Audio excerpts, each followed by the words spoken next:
foreign criminals deported to free up prison space and save taxpayers' money. OK, and thousands of protesters took to the streets across the country as asylum seekers continue to be housed in hotels. And elsewhere, the White House is reportedly considering inviting Zelensky to a meeting between Trump and Putin in Alaska next week. And the number of people aged over 50 who are claiming benefits has hit almost 2 million for the first time ever. We're normally blaming the youngsters on this one, though, aren't we? Is sick note culture ruining Britain? And it doesn't matter if you're a multimillionaire or on benefits, we all love a good whinge. And now it looks like complaining could be, addictive. Stay tuned to find out more on that one. I'm Dawn Neeson. This is The Weekend, and I'm not going to moan about anything.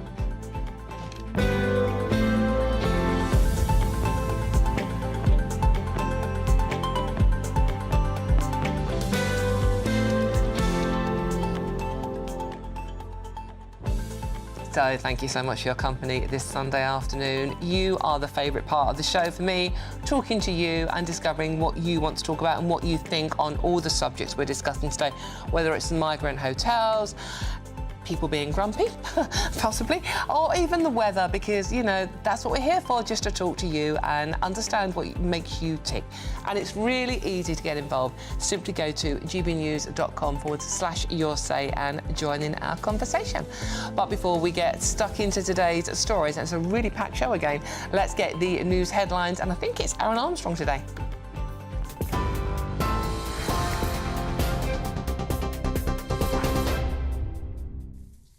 It is indeed. Thank you, Dawn. Very good afternoon to you. Our headlines. Almost all foreign criminals will be deported immediately when they receive a custodial sentence.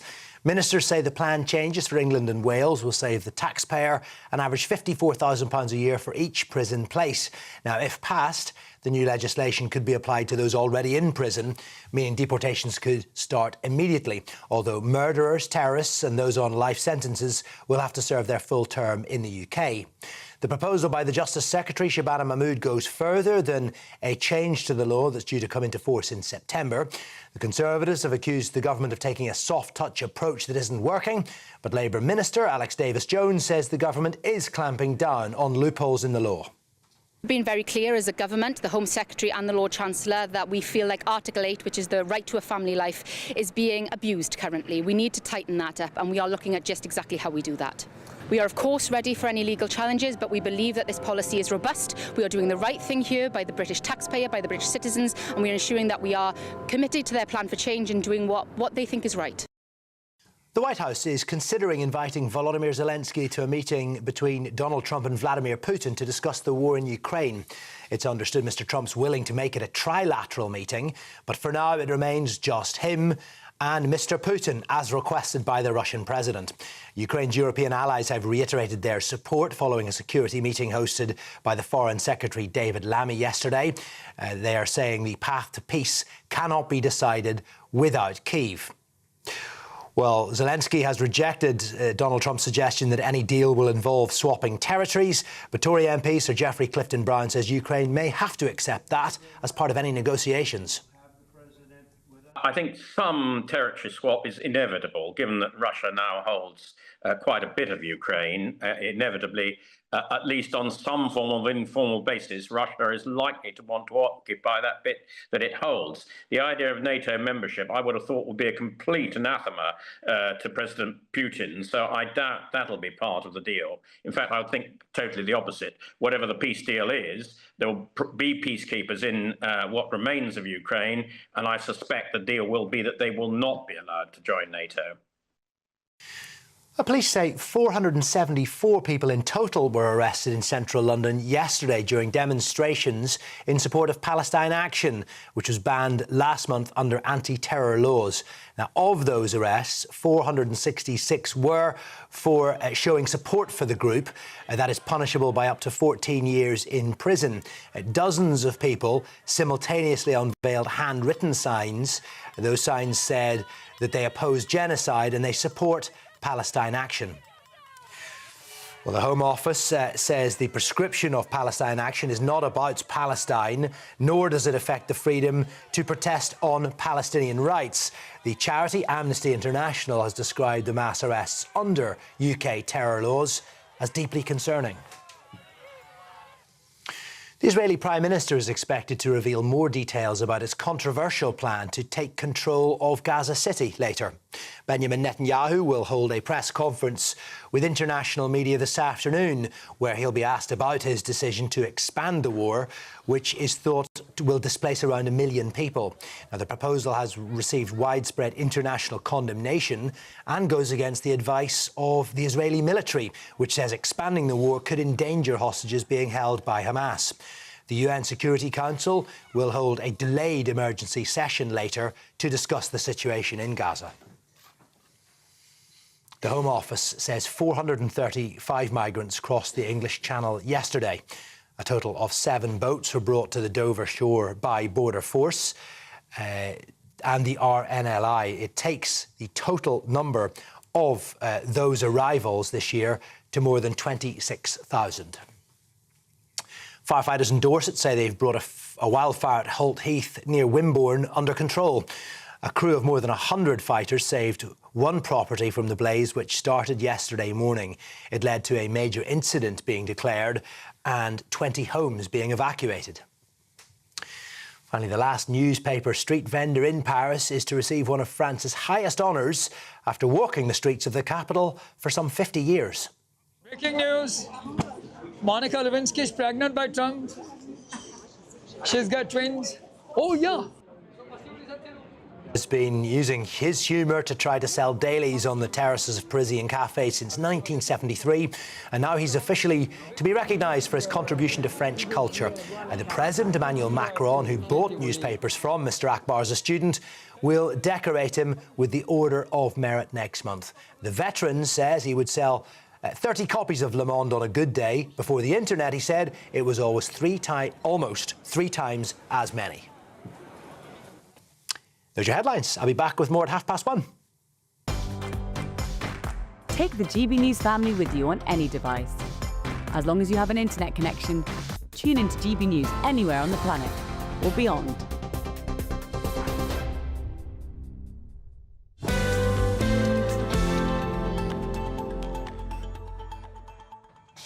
Thank you very much, Aaron. Right, and thank you for your company this afternoon. We've got a cracking show, so you don't want to move. It's a bit hot out as well, so stay in the cool with a nice cool drink. OK, now our main story this hour. The Justice Secretary has pledged to send foreign criminals packing. This is all part of a law change proposed by Shabana Mahmood, which could save taxpayers a whopping £54,000 a year for each migrant. It comes as the government reports almost 5,200 foreign national offenders have already been deported since 2024, while Reform UK insists deportations cannot happen until we leave the ECHR. Minister Alex Davis-Jones says the government is ready to face any legal challenges. Have a listen. We are, of course, ready for any legal challenges, but we believe that this policy is robust. We are doing the right thing here by the British taxpayer, by the British citizens, and we are ensuring that we are committed to their plan for change and doing what they think is right. OK, that's what Alex had to say. Right, joining me now is Reform Councillor for Sheppey, Maxwell Harrison, and former Met Police Officer Chris Hobbs. Gentlemen, thank you so much for joining me on the Sunday afternoon. Now, this is a big announcement. Deport all foreign criminals. Let's come to you first on this one, Maxwell. Sounds like a brilliant idea. What do you reckon? Yes, it's nice gaslighting from Labour. I mean, we're used to it. He said he was going to smash the gangs, and all he's doing is smashing records. Look, there is massive popular opinion right now on deporting those who break the law, who are foreign nationals. A recent JL Partners research shows that 81% of the British public are in favour of deporting foreign criminals who commit serious crimes in this country. We've got to get rid of them, and it's simple as that. We can make savings of up to £600 million a year. Foreign criminals make up 12% of all our prison spaces, and to have over 10,000 of them in prisons right now, it is a disgrace. 2/3 of our prisons are now overcrowded. The best way of dealing with this remedy is deporting those who simply have broken the law, broken our social contract in this country, and the better and quicker we do it, the safer our streets will be. OK, and now let's go to former Met Police Officer Chris. Chris, do you think this is a good idea? Generally speaking, no. I don't want to upset your producer by taking the view maybe he doesn't expect me to take. But in actual fact, this sends out all the wrong messages. I accept. Oh, OK. Given the current crisis we've got in our prisons, that probably at the moment, this moment in time, there's no alternative. But having been a police officer who's worked here and out in Jamaica, I know what the reaction of police officers will be. What this does is to, in actual fact, give a green light to organised crime networks from abroad, who we've got a major problem with in this country. And now, of course, this is a massive selling point for when they want to bring in their soldiers, their thieves, the people who run brothels, cannabis farms and so on. Well, yeah, go to the UK. If you get arrested, it's no big deal, because all they'll do, you might spend a few weeks inside, but they'll kick you back out again. So there's no deterrent for these foreign crime networks that I say are prevalent. So, Chris, you're saying that you sort of like come here, you'll get deported straight away, and then say if you are deported, for example, in your expertise, Jamaica, they won't be serving their time, they'll be free to reoffend?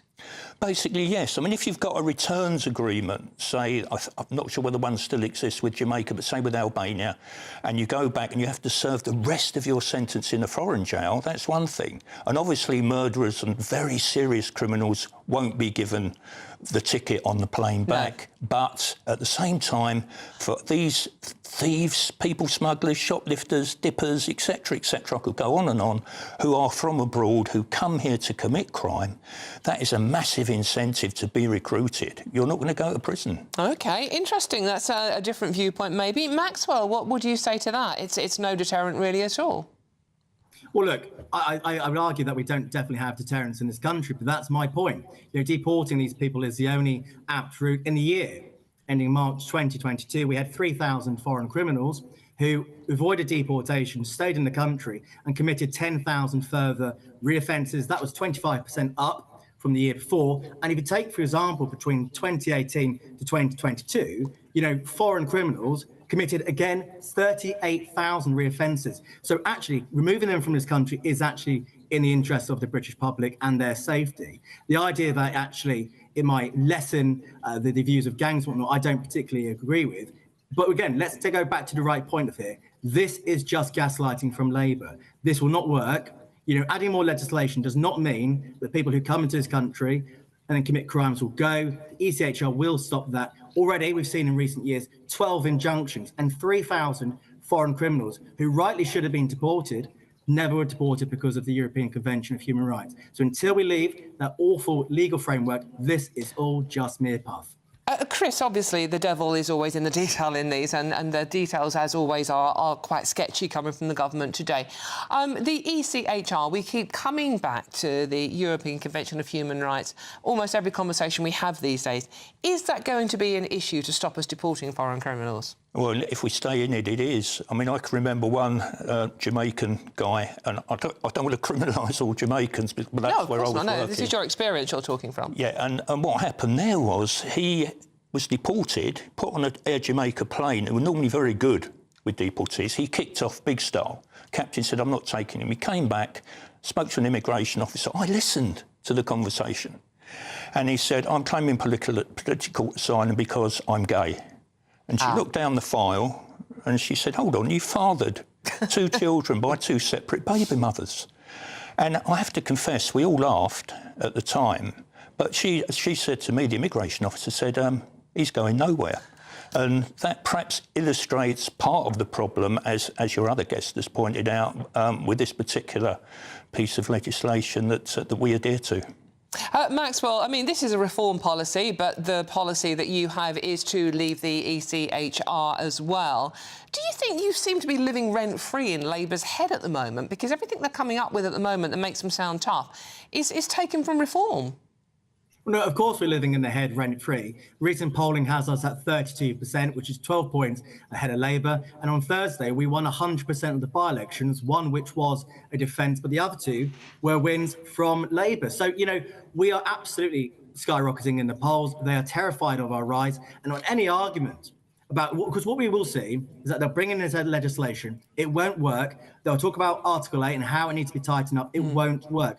Already, Articles 2 to 12 of the European Convention on Human Rights are integrated and accepted into the Human Rights Act 1998. There is no excuse and no mechanism for a foreign court to have jurisdiction over the United Kingdom. Until we leave that, until we leave the European Convention on Human Rights, we will see the reoffending continue. We'll see our streets being unsafer and unsafer. Maidstone Prison, 99%, yes, 99% of all the prisoners in that prison are foreign criminals. So it is a joke. Reform is living rent-free in number 10, in Labour's viewpoint in the world. But again, Lord Hermer, he will reject this proposal. And again, it'll just show that Labour are not serious on crime, law or order. Chris, finally, last word to you, Chris, very finally and very briefly.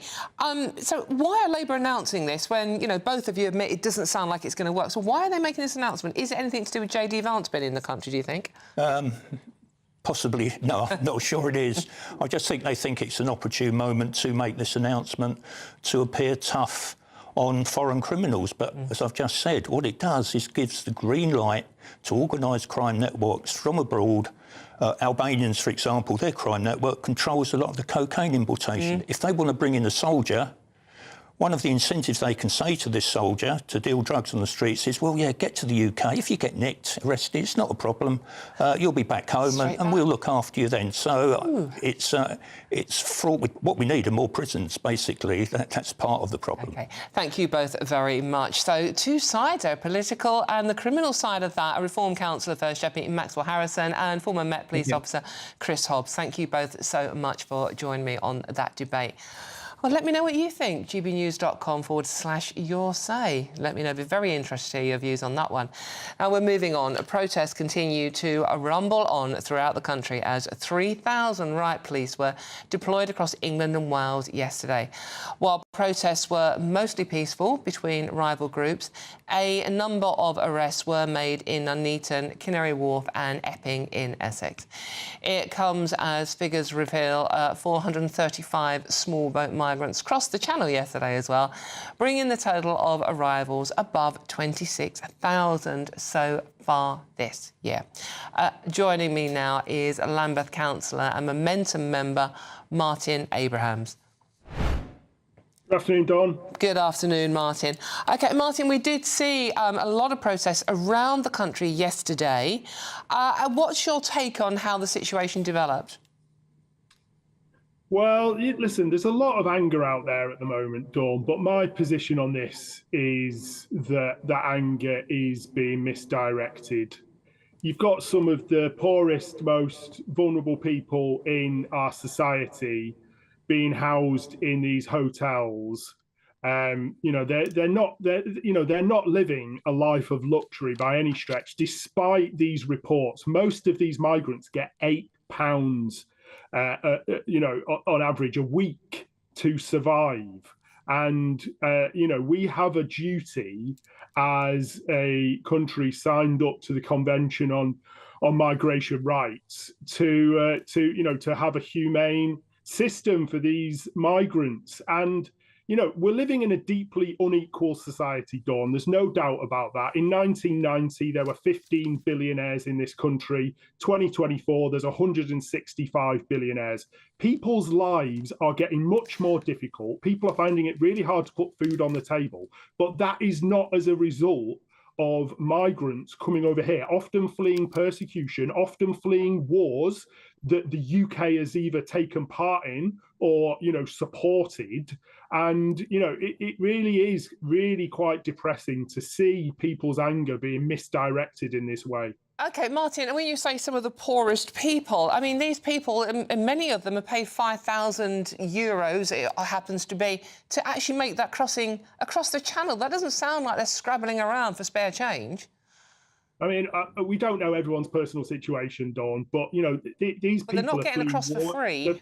They're risking their lives. And let's not forget, Dawn, many of these migrants drown in the English Channel. This is a hugely dangerous journey that they are undertaking.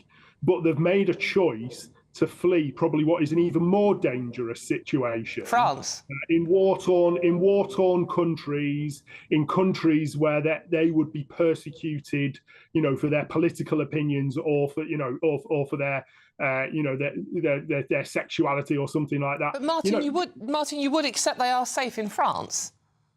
Well, Dawn, listen, this is a bit of a myth, because France has more asylum applications than the UK, actually quite significantly. Yeah, it's 3 times the size of the UK. The reason why that migrants want to come to the UK is because 70% of migrants that come across on these irregular journeys across the Channel are from countries that we've either colonised or that we've been involved in wars. They have some kind of deep connection to this country. They might speak English. They might already have family connections here. So that's why many of them are taking this ridiculously dangerous trip across the Channel. And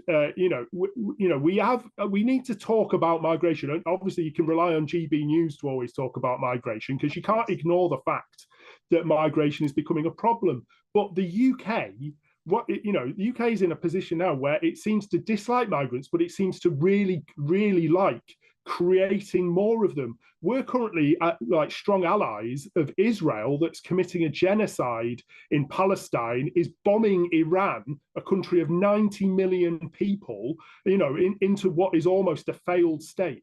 Where does the UK think all of these people are going to go if Gaza becomes, ethnically cleansed, if Iran becomes a failed state? They're going to come to Europe. So for a country they're going to mostly try to come to Europe because the Arab countries around them will not accept migrants from Gaza and Palestine. We had that on record from places like Saudi Arabia, because they don't want migrants from there. It's natural migration. Some will go to Arab countries, like many Palestinians have already gone to, like many Iranians have already gone to, but millions will go to Europe, and that's just natural. But that's just natural when there's a refugee crisis. So how about we have a policy where we stop creating refugees, we stop creating, ethnically cleansed people, and we have a humane migration system, where we can actually. We did see a huge problem. The most common nationality coming over was Albanian. I don't believe we created a refugee system in Albania. But just quickly, your message to people who are protesting outside the hotels, do you not think they've got a right to be angry and upset what's going on? No, listen, everyone has the right to peaceful protest, and I will die on that hill. We need to protect the right for people to protest, and people protesting on one side outside migrant hotels have a right, like the counter-protesters also have a right, and it's up to the police to facilitate that. I think, there's another conversation to be had, Dawn, about the authoritarian crackdown by the government on peaceful protest at the moment. Let's not forget yesterday, almost 500 people were arrested in Parliament Square for sitting down and holding bits of paper. For supporting a prescribed terrorist organisation. Martin, I could genuinely talk. Martin, I could genuinely talk to you all today, but we have run out of time. Momentum counts. Councillor Momentum member Martin Abrams, thank you very much. I'm sure we will chat again. Thank you very much.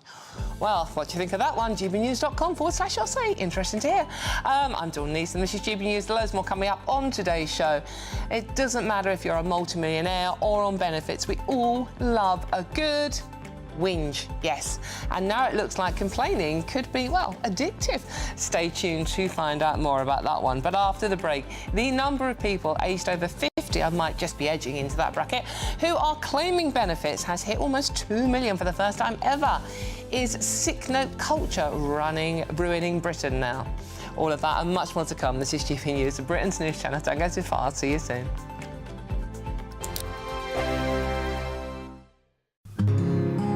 This is our country, and we think it's amazing. From high tea to the high street, we love it all. Even the rain, we like that too. There's nowhere else we'd rather be. That's why we're here to be the fearless champion of Britain, its voices and its values. Because we are GB News, the People's Channel, Britain's news channel. Good Afternoon Britain isn't just about us. The wonderful thing about this programme is it's about everyone watching. It's an interactive programme. Well, there absolutely is something to see here, and we're going to be talking about it more. Whether it's breaking royal news, please bring us up to date, or indeed a particularly punchy speech in the House of Commons. Very, very curious. We bring it to you live, and then we bring you live reaction as well.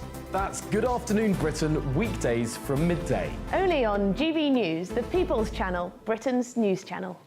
Westminster, the ultimate clique. And you're fighting like rats in a sack. But here on the Camilla Tominey Show, we ask the questions the establishment media is too scared to ask. OK, let me ask you a straight question, because I know you're a straight-talking politician. Whether it's net zero, illegal immigration or law and order, nothing is off limits. You had the power then. Yeah, as I and say, now you've lost it. That's the Camilla Tominey Show, a politics show that's fearless. No, let me finish my question if you don't mind, because it is my show. Sundays at 9:30, only on GB News, the People's Channel, Britain's news channel.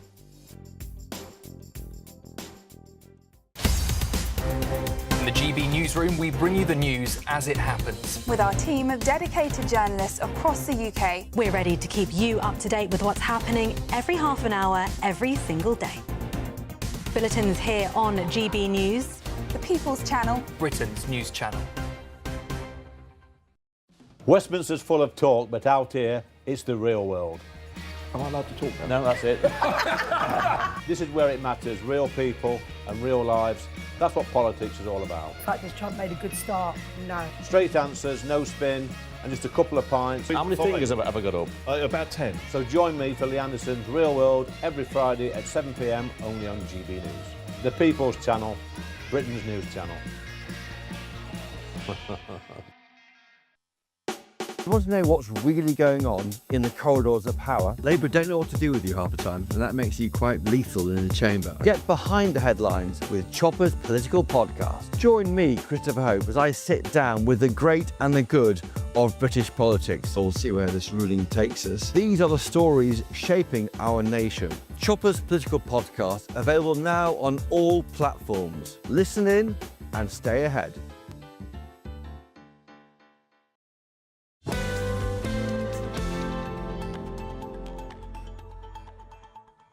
Hello, welcome back to The Weekend with me, Dawn Neeson. Thank you so much for your company this Sunday afternoon. And the number of people aged over 50, might be in this bracket, who are claiming benefits, not in that bracket, has hit almost 2 million for the first time ever. There are now a record 1.99 million people aged between 50 and 64 who are out of work and claiming benefits. This is up 600,000. That's at 43% from the pre-COVID figure of 1.4 million. Lots of figures, keep up at the back, in March 2020. Now, normally, as a boomer, just a boomer, I might add, I tend to blame Gen Z for sort of like sick note Britain, etc., etc. However, it doesn't feel like I can do that anymore. So we're asking, is sick note culture ruining Britain? Joining me now is businessman Mike Green. Mike, good to see you. I'm normally giving Gen Z a kicking over this. They're all lazy. They're all sort of like, you know, slumped having their mashed avocado on toast or whatever they're doing. But they're not going out to work. But it's not. It's us oldies that are actually now sick note Britain. Yeah, listen, I pull my hair out with any of the sick note stuff because too many people are just becoming experts at milking the system. But, and I do say but, you know, and I saw your previous piece, you know, we say, oh, it's gone up 43%. You know, since 2023, the benefits to migrant households has gone up to 900 million a month as well. But the sick note thing, I was thinking about this, thinking back to my mum and my granddad and that, and they worked because they believed they were supporting and feeding their family, their community, the economy. And I think now they've lost heart a little bit. If motivation to do that is your motive for action, I don't think they're connected to the reason why anymore. And they're just not putting in the extra effort because of it. Ah, that's it. Yeah, I mean, it's been fuelled evidently by soaring numbers of older workers citing long-term sickness. But it's not really specific what that long-term sickness is. Some are saying that maybe too many fit notes are... We don't have sick notes anymore, obviously, do we? We have fit notes, whatever. But too many of them are being issued too easily, which is not encouraging anyone of any age group to get off their bottoms. And it's not just government, because all successive governments seem to have been a bit weak on this. But some companies, like I heard recently that BA give their staff an allowable number of sick days per year. Well, if you're going to give it, they're going to take it like holiday. So, you know, I think people are just finding any excuse, but they're low. They're low. It's not real illness. It's depression. It's anxiety. It's all sorts of things, because the company has got no motivation. We're not connecting to why should I do that when so much is going not to people who I recognise as being deserving, because they're not working for it. Whether that's young people who are within the UK or people coming over, we've got to see that it's going to good use. And you know what? We do make it too easy. I can go sick, I can go to the doctor, he'll give me a note. And you know what? It's not enough pain if I'm sick. It kind of makes it fairly comfortable for me. I have to do nothing for it. So this is almost, it feels like it's almost like contagious. I mean, sort of like youngsters we expect because they've been brought up in that. But, you know, the older generations, you know, we rolled up our sleeves and got on with it no matter what. Yeah. I mean, I'm including myself in that generation. But it seems like now we're actually taking a leaf out of, you know, Gen Z's books. It's like, well, you know, we can have a duvet day. We're entitled to it. We don't have to go to work. Yeah, well, listen, I remember when I was a young manager of retail, working really, really hard, and then I saw an older guy getting so much more than me for the same job. And the argument was, it's because, you know, he's got a family, he's been around longer, but I was doing the same job. Well, we look at people and think, well, if they can get away with it, why shouldn't I get away with it? If the younger generation aren't willing to work, why should I be willing to work? If other people are coming and getting benefits and being put up and being looked after, why should I work so hard for it? I think we got to show people that we live in a fair and equal society. Wherever you come from, it's got to be fair and equal. It cannot be that one part are expected to work harder to contribute to and to support the rest. Mike, there's something else I think going on here as well. During the pandemic, when obviously everyone was encouraged to work from home or stay at home, I think a lot of older people realised that they could survive on their pensions, which I know everyone's going to shout at me, which is classified as a benefit that comes from the benefits budget. They thought, well, I don't actually need to go to work anymore. And I think there is an element of what you were saying about, well, who am I supporting now? I'm not supporting, you know, my family. I'm supporting people coming into this country, paying for them to stay in hotels, etc., etc. We know the argument. And I think people are angry about that. They are angry. And look, anyone who looks at the facts know that there's 14 legal people for every illegal person. It's not really about the illegal, but that is how they feel. Thoughts and feelings may not be facts, but they still feel that, okay? And it's making them angry. And we're seeing all these protests. They're angry. We're not seeing anything being done that we believe is reasonable or measured relative to the issue. And so people are voting with their feet. Some are protesting and some are saying, do you know what? I'm not going to work either. The sun's shining. I'm going to spend more time with my family. I don't know how long I've got. I'm in that age group as well, Dawn. So it is hard to think, why should I keep giving? I've got no say on where I give it. It doesn't seem to be going. I saw a jokey thing yesterday, except it wasn't funny. A guy said, you know what? I'm going to hop on a flight to France. So I'm going to get one of those dinghies back so I can get a dentist appointment this year, because otherwise I can't get a dentist appointment this year. Now, that's ludicrous in some ways. But jokes come out of how people are feeling sometimes. But, Mike, you are so right. My mum and her friends, all in their 80s, are making exactly the same joke. Mike Green, thank you very much. That's businessman Mike Green there on our... well, it's not just Gen Z, it's us golden oldies that are getting a bit lazy now and calling in sick at every opportunity. What do you reckon? gbnews.com/your say. I'm Dawn Neeson. This is indeed GB News, and there's loads more coming up on today's show. But first, it's time for the news headlines with Aaron Armstrong.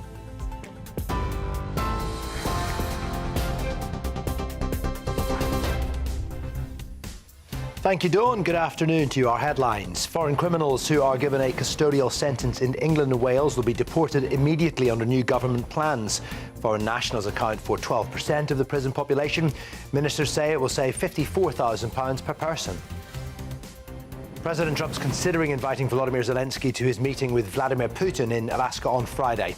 The UK and other European nations are urging the US to apply more pressure on Russia, saying Ukraine must be included in any path to peace.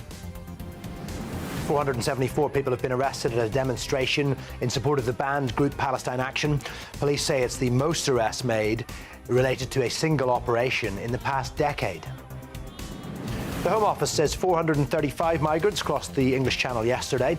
A total of 7 boats were brought to the Dover shore by Border Force and the RNLI. And with a 4th summer heatwave approaching, what better way than to spend the afternoon at the 47th Bristol International Balloon Fiesta. It is the largest of its kind in Europe. This, the 4th and final day. And best of all, it's free. That's it for the moment. A full bulletin coming up for you at 2 o'clock. For all the latest from GB News whilst you're on the go, get the GB News app. Scan the QR code now to download or visit gbnews.com/app.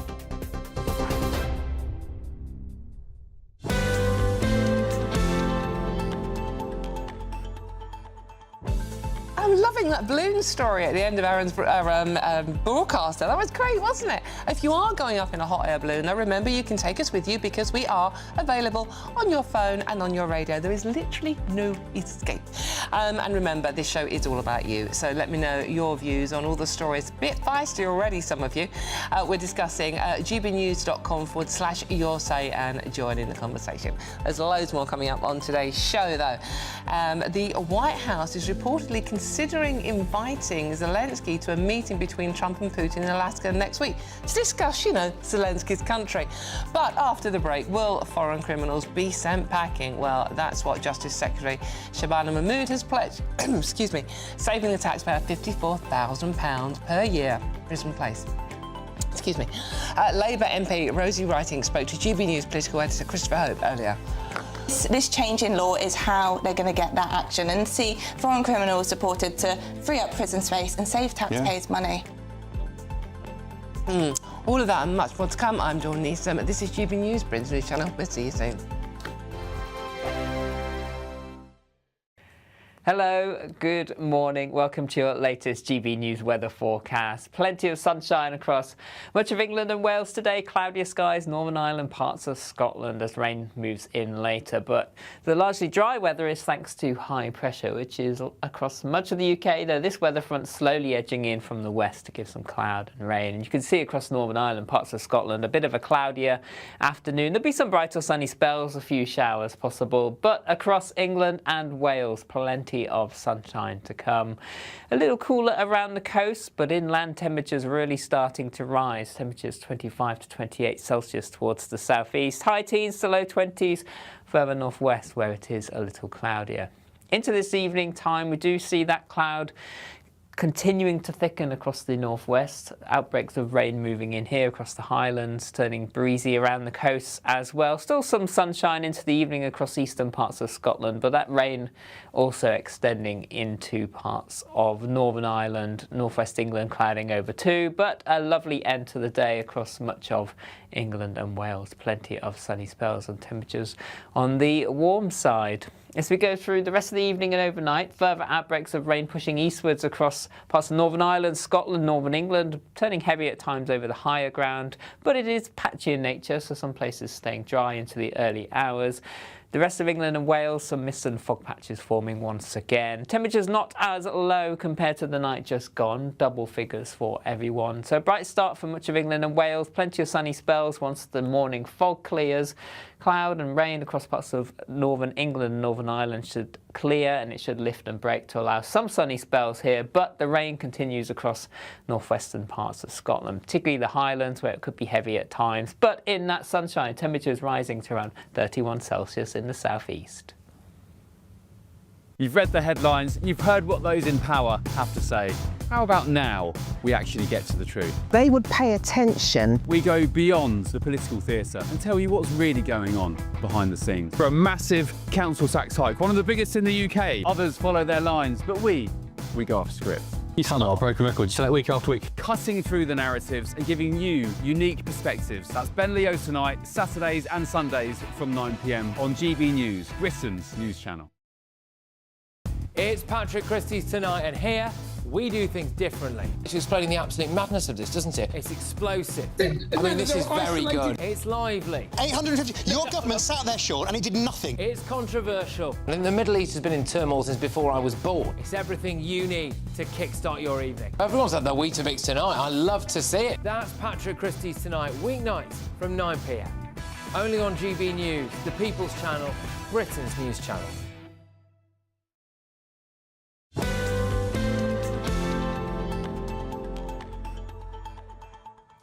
Hello, welcome back to The Weekend with me, Dawn Neeson. Thank you so much for your company out there.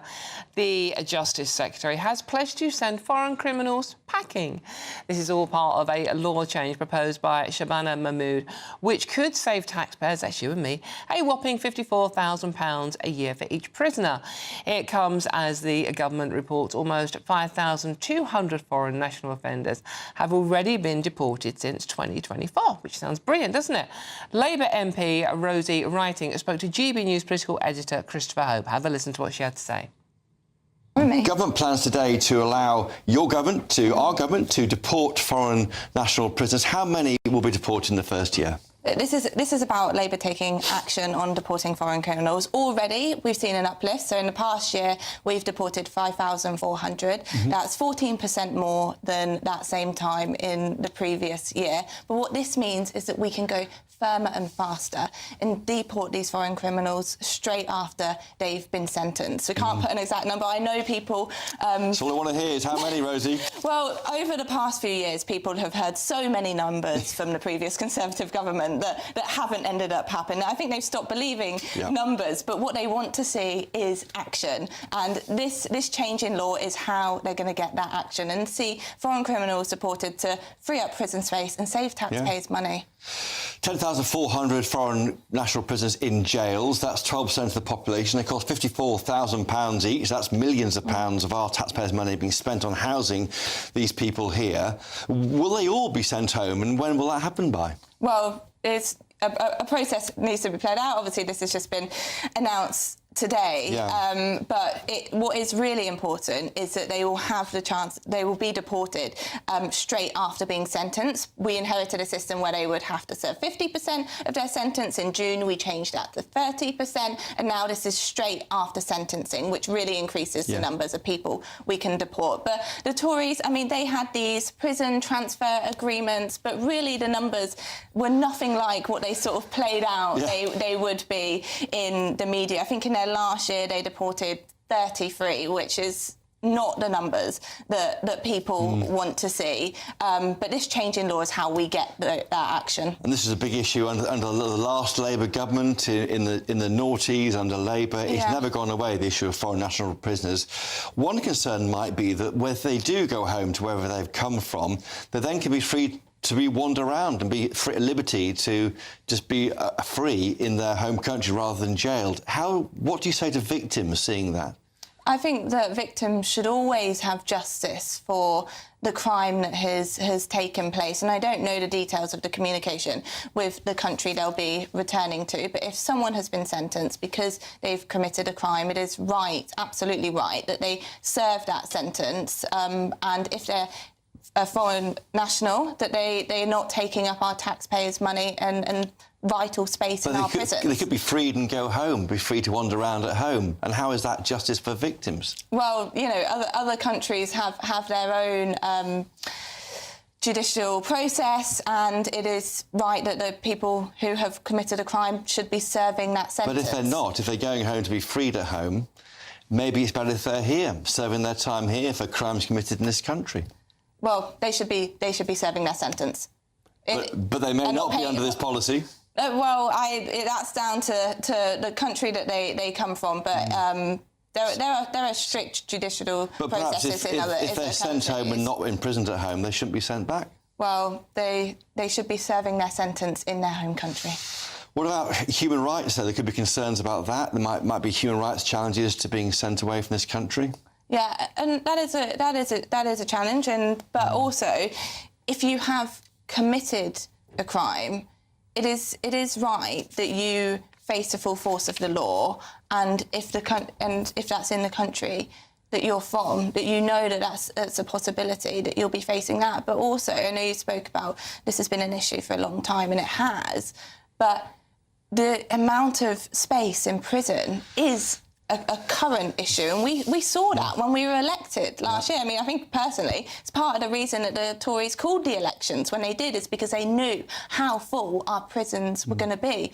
And it's just not right that prison spaces are taken up with people who could be serving time in their own country. OK, well, there you heard that. Now, what do you think? gbnews.com/your say. OK, now it's time for some good news. The Great British Giveaway and your chance to live mortgage or rent-free for a year, plus have an extra £5,000 in your bank to play with. And you don't have to pay a monthly mortgage or rent to win either. We'll give you £15,000 cash instead. Here's all the details you need to win. We want to send some of those monthly financial stresses packing this August with your chance to be mortgage or rent-free for 12 whole months. We'll give you a cash lump sum that equals 12 of your monthly mortgage or rent payments, right up to an amazing £20,000. We'll also throw in an extra £5,000 on top of that for good measure, because why not? And if you don't have a mortgage or rent to pay, lucky you. We'll give you £15,000 tax-free cash instead. What are you waiting for? Lines will close on the 29th of August. For another chance to win, text WIN to 63225. One entry costs £2.50 plus one standard network rate message. Or text BONUS to 63225. 5 entries cost £5 plus one standard network rate message. Go to gbnews.com/win. Entries start at £2.50. Call 0903 686 3232. Calls cost £2.50 plus your network access charge. Or post your name and number to GB15 PO Box 8690 Derby DE1 9TT. UK only. Entrance must be 18 or over. Lines close at 4 p.m. on the 29th of August. Please check the closing time if listening or watching on demand. Good luck. Good luck indeed. And if you were going to spend a little bit of that cash you might end up with there on some holiday sun, you'll be needing this, won't you? Because this is a forecast for those top European destinations. Ready to soak up that holiday sunshine? Won't we need some cover? No worries. All sorted. All Clear Travel Insurance sponsors GB News Travel Destinations Forecast. Hello. The European heatwave will continue over the next few days, so some very high temperatures for many places. Lots of blue skies and sunshine, though, including the Canary Islands and Madeira, but the heat is most intense across Iberia, so Portugal and inland parts of Spain seeing temperatures into the low to mid-40s Celsius. Hot also across Italy, the Balkans, Greece and Turkey. And it's going to stay hot over the next few days as well. Lots and lots of sunshine. Temperatures in the high 30s or low 40s. All Clear Travel Insurance sponsors GB News Travel Destinations Forecast. Hi, I'm Michelle Dewberry, and my show is your opportunity to cut through all the noise and dive in headfirst to some robust debates. Ideas clash. Situation, no, because the failure is you're deliberately avoiding my point. Nothing's held back. And if you think this is the end of it, wait for more. And we do not shy away from the difficult stuff. Sometimes I want to shake people and say, if only you understood. So join me on Jubes & Co. weeknights at 6 p.m. only on GB News, Britain's news channel. Join me, Nana Akwe, for an informative, interactive news programme with a difference. It's fun. No, he didn't say that, Dave. I'm so surprised. I think there's an element of truth to that. Join me from 3 p.m. every weekend, only on GB News, Britain's news channel. Good Afternoon Britain isn't just about us. The wonderful thing about this programme is it's about everyone watching. It's an interactive programme. Well, there absolutely is something to see here, and we're going to be talking about it more. Whether it's breaking royal news, please bring us up to date, or indeed a particularly punchy speech in the House of Commons. Very, very curious. We bring it to you live, and then we bring you live reaction as well. That's Good Afternoon Britain, weekdays from midday. Only on GB News, the People's Channel, Britain's news channel. In the GB Newsroom, we bring you the news as it happens. With our team of dedicated journalists across the UK. We're ready to keep you up to date with what's happening every half an hour, every single day. Bulletins here on GB News. The People's Channel. Britain's news channel. Mornings don't have to be tiresome, especially if you have the right company. Wake up to news as it happens, opinion and debate, and of course, a little bit of entertainment too. Because when the kettle's on, we're on. That's Breakfast on GB News, a show worth waking up for. Every morning from 6 a.m. Only on the People's Channel, Britain's news channel. We'll spread the news, you spread the word. Britain was once the envy of the world. But look around. A nation that no longer knows what it is or where it's going. A country that's broken. How do we fix Britain? How do we bring it back? Friday night with Matt Goodwin at 8 p.m, only on GB News. You've read the headlines, you've heard what those in power have to say.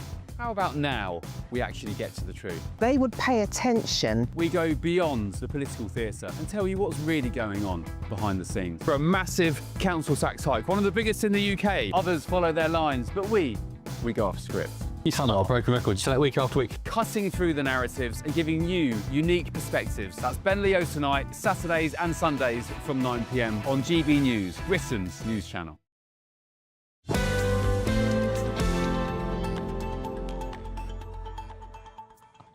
Hello, welcome back to the weekend with me, Dawn Neeson. Thank you so much for your company. Believe me, you're keeping me sane because it's not the team here that are keeping me sane. Definitely not. They're having the opposite effect.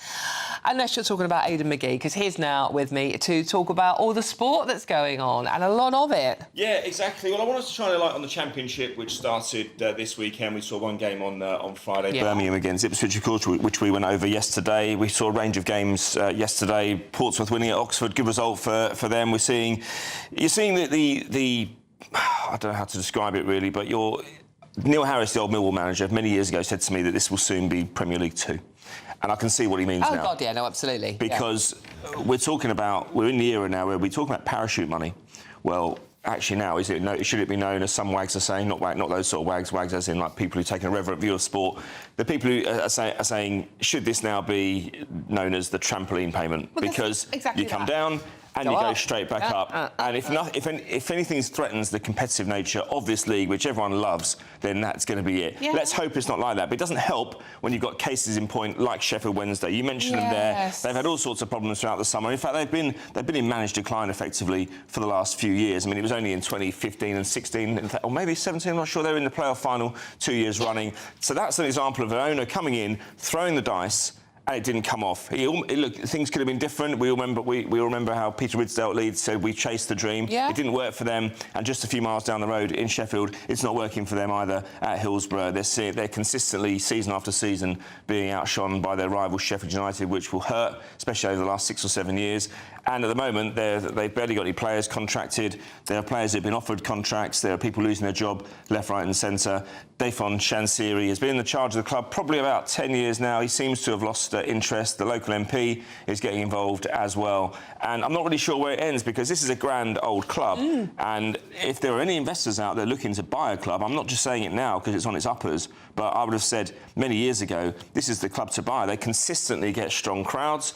They are rarely below the second tier. They've not been in the Premier League, Dawn, since the year 2000. That's astonishing. In the 1990s, they regularly got to cup finals. They won the League Cup at Wembley with a John Sheridan goal against Man United in 1991. They reached the FA Cup final in 93, League Cup final in 93, qualified for Europe in 1992. They have an extraordinary record around about then, and they always had the crowds. And look, I just don't know where it ends from here. Someone has to get it. I suspect that the owner has his idea of what the club should be worth and what he expects for it. Until someone matches that, then it's not going anywhere. But at the moment, they face a real battle to fulfil their fixtures right now. It's really sad, and I think this is where, Aidan, the actual rivalry in football goes out the window. You just care about such a historic club. If I was a Sheffield United fan, I'd be thinking, you wouldn't want to lose those games, would you? I remember being, years and years ago, I remember Palace being in administration, and I went to cover a Charlton match, and they said, I don't want to see him going because we lose our matches against them. Well, and this is a bigger scale here.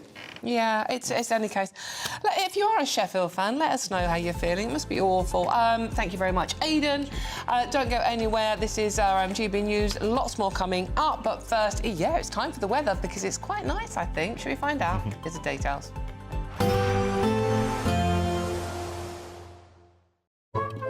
Today's outlook: cool, calm and completely horizontal. Boxed Aircon sponsors the weather on GB News. Hello there, welcome to your latest GB News weather forecast from the Met Office. It's generally clouding over across northwestern parts of the UK at the moment, some rain moving in, but elsewhere dry. And in that sunshine tomorrow, it will be hot. High pressure sat to the east-south-east of us, drawing in some hot air from the near continent. But weather fronts introducing cloud and outbreaks of rain across the northwest, which you'll see through the rest of today. The rain could turn heavy at times, particularly over the higher ground, parts of western Scotland. Northern England seeing some rain as we head towards the very end of the day and into the early hours. But overnight, generally England and Wales, the rest of it staying dry with some clear spells, and with light winds we could see 1 or 2 mist and fog patches forming again, and temperatures overall remaining in double figures, a little higher than the night before. So a bright start across England and Wales, some mist and fog patches first thing, but a different picture across Scotland, a cloudy grey start here for many of us, some outbreaks of rain which could be heavy at times over the Highlands. Some early rain across Northern Ireland, but breaking up to allow some sunshine to come through, and a mixed picture across Northern England too. And fairly hazy sunshine across the rest of England and Wales, but as the mist and fog lifts, the skies will become blue and there'll be plenty of sunshine for the day ahead. However, there is the risk later on in the morning into the afternoon of some heavy showers and thunderstorms starting to pull in from the southwest, but most places will stay dry. Rain becoming increasingly confined to northwest Scotland as we move through the day, so a bit of a grey day here.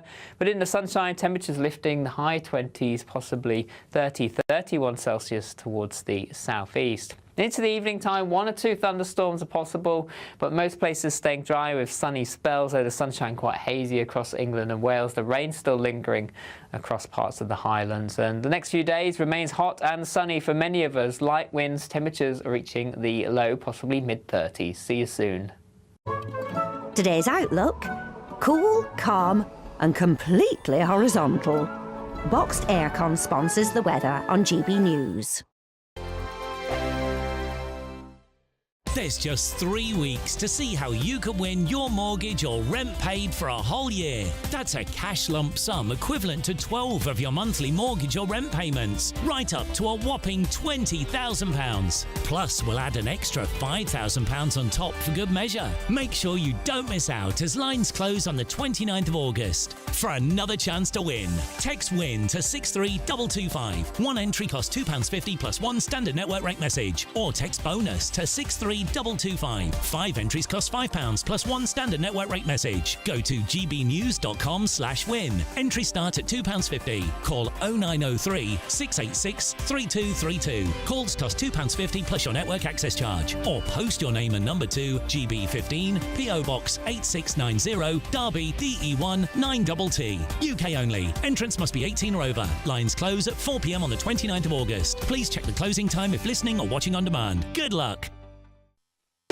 You want to know what's really going on in the corridors of power? Labour don't know what to do with you half the time, and that makes you quite lethal in the chamber. Get behind the headlines with Chopper's Political Podcast. Join me, Christopher Hope, as I sit down with the great and the good of British politics. We'll see where this ruling takes us. These are the stories shaping our nation. Chopper's Political Podcast, available now on all platforms. Listen in and stay ahead. Exciting news. Every Friday, my Patrick Christie's Tonight Show is going to have a twist to it. We're welcoming some special guests. You.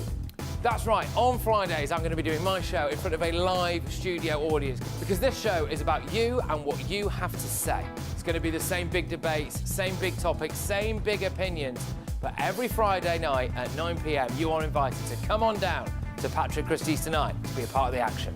Only on GB News, the People's Channel, Britain's news channel. Hi, I'm Michelle Dewberry, and my show is your opportunity to cut through all the noise and dive in headfirst to some robust debates. Ideas clash. Situation, no, isn't it? No, because the failure is you're deliberately avoiding my point. Nothing's held back. And if you think this is the end of it, wait for more. And we do not shy away from the difficult stuff. Sometimes I want to shake people and say, if only you understood. So join me on Jubes & Co. weeknights at 6 p.m. only on GB News, Britain's news channel.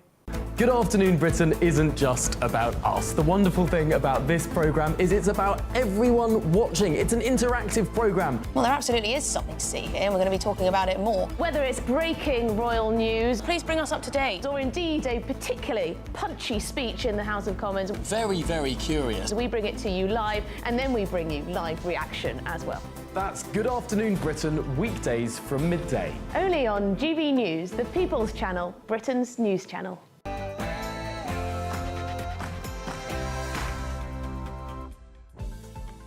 Good afternoon, it's 2 o'clock on Sunday the 10th of August and this is the weekend on GB News. Thank you for your company.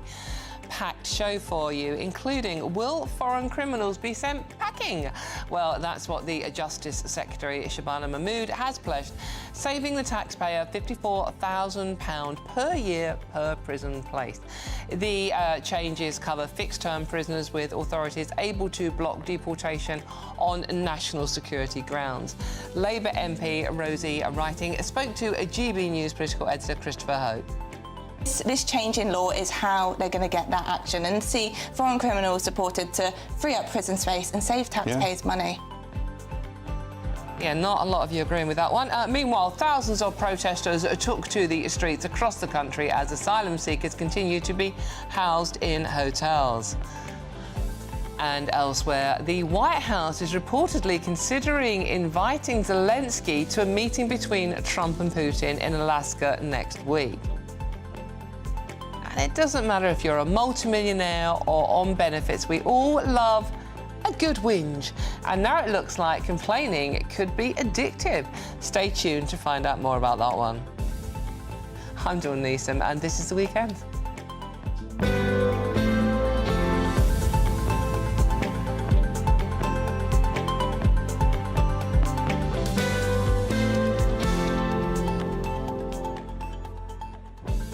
So thank you so much for your company this sunny, I believe it is sunny in most of the country, Sunday afternoon. Thank you. I really appreciate it because I know how busy weekends are for everybody at the moment. So if you've got time to just sit and chill for an hour or so, this is a good place to do it because this show is all about you and I really want to hear your comments on what we're talking about today, and I promise I will read as many out as I possibly can. I know I say that, but I'm definitely going to do it this time around. gbnews.com/your say is the way to get involved. But before we get into the stories, let's get the latest news headlines with Aaron Armstrong.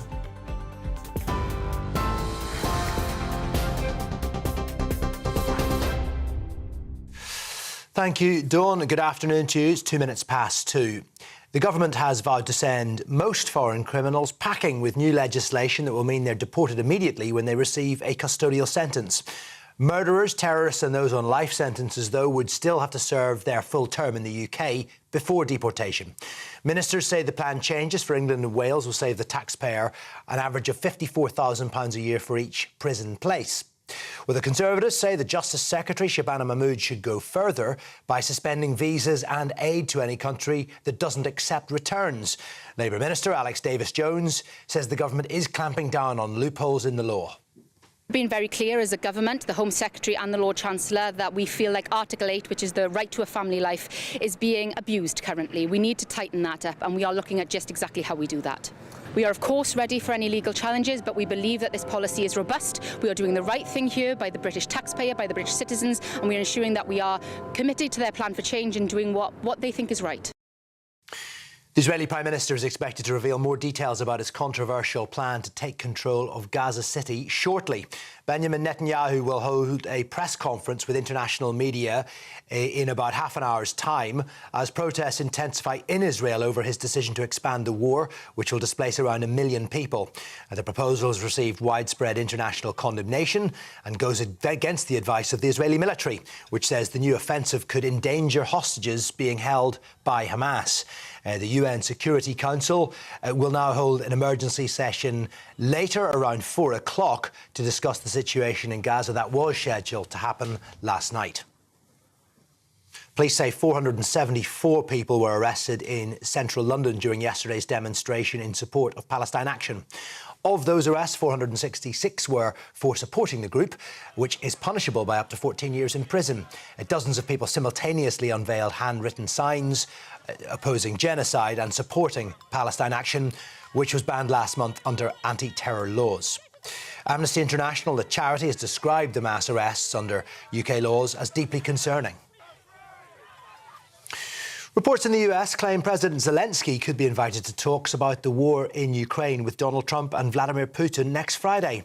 It's understood the White House is only planning for talks with the Russian leader, but the US president remains open to a three-way meeting. Ukraine's allies held a security meeting hosted by the Foreign Secretary David Lammy yesterday. They're calling for President Zelensky's involvement in peace talks, saying the path to peace cannot be decided without Kyiv. Well, Zelensky's rejected Donald Trump's suggestion that any deal would involve swapping territories, but the Tory MP Sir Geoffrey Clifton-Brown says Ukraine may have to accept that as part of negotiations.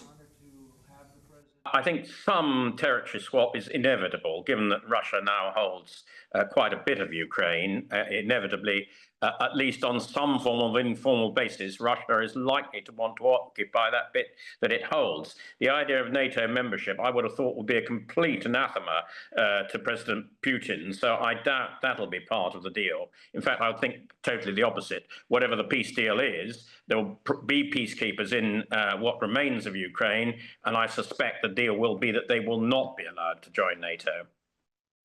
The Home Office says 435 migrants crossed the English Channel yesterday. A total of 7 boats were brought to the Dover shore by Border Force and the RNLI. It takes the total number of arrivals this year to more than 26,000. The fourth heat wave of the summer, I should say, has been forecast, with temperatures of 34 degrees on the way. Health alerts issued for most of England, except the northeast and northwest. However, many likely to head to the beach, but you could do a lot worse than spending the afternoon in the Bristol area. This is the 47th International Balloon Fiesta, the largest of its kind in Europe. It is the 4th and final day, and it is free. So if you're in the area, get down to Bristol. We'll leave you with those pictures. I'll be back with more news at 2:30. For all the latest from GB News whilst you're on the go, get the GB News app. Scan the QR code now to download or visit gbnews.com/app.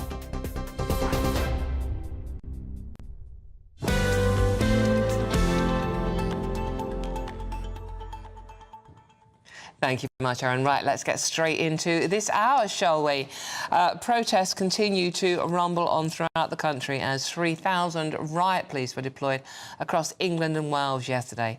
While protests were mostly peaceful between rival groups, a number of arrests were made in Nuneaton, Canary Wharf and Epping. It comes as figures reveal 435 small boat migrants crossed the Channel yesterday, bringing the total of arrivals to well above 26,000 for the year. OK, joining me now is former Tory MP Heather Wheeler to talk about the situation we saw and covered yesterday. Heather, good to see you. Thank you very much for joining me. Protests outside migrant hotels were mostly very peaceful yesterday. We had obviously anti-racism groups and mainly groups of local parents and grandparents worried about the safety of their children. What do you make of what we witnessed yesterday? I'm glad that there was relatively little trouble, because I think that's very important. Equally, I think the idea of the pink ladies outside the Britannia, I think that's absolutely excellent, because that de-escalates the problem whilst absolutely amplifying why this is such a massive issue for our country. And I applaud the ladies for doing that. I happened to be in Epping a few days ago to see what was going on at the Bell and surrounding villages. And the feeling from families is that they just do not want these people at that hotel, which was a perfectly vibrant and successful hotel. It's like it's torn the heart out of the area. So making mistakes like that, I think things do need to change. Heather, with the counter-protesters, one thing I was curious about yesterday, they declared themselves sort of like, you know, anti-racism campaigners, implying that people outside the hotels were racist, and then they were also booing people who were holding the, you know, the Union flag and the Cross of St George. What do you make to that? I've always been fascinated over the last 40 years I've been involved in politics, how different groups can categorise other different groups, just it's their truth is not the same as our truth. There is absolutely no problem having a flag of St George's. There's no problem having a Union Jack flag. There's no problem wearing a Union Jack dress. I mean, why these people have managed to take the woke society and build this up as the bad thing to do, I think it's outrageous. And, you know, there does come a point when Middle England says, I'm not putting up with this anymore.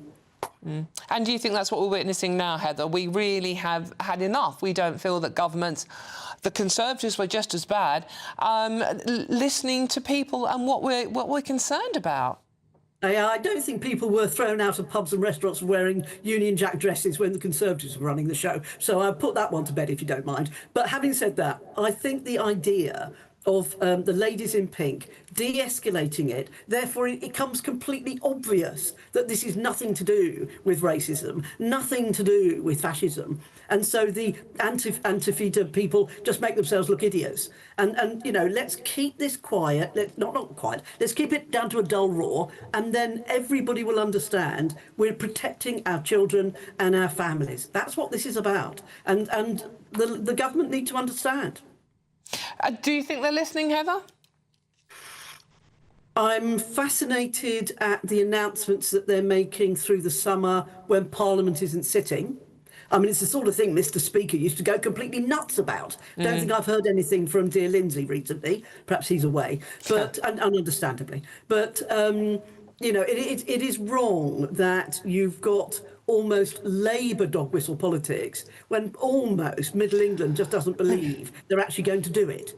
So when they get back in September, the first 2 weeks of September, all was incredibly busy in Parliament. So we will see how many bills they lay, how many statutory instruments they lay, how many delegated legislation they lay, and then that'll be the proof of it. Yeah. One politician who doesn't seem to be taking much notice of the summer recess is Robert Jenrick, front page of the Mail on Sunday today. Top Tories fears for daughters over boat migrants. This is an interview with Robert Jenrick saying that he fears for his 3 young daughters against the backdrop of illegal migrants with medieval attitudes crossing the channel. What do you think of what he's had to say?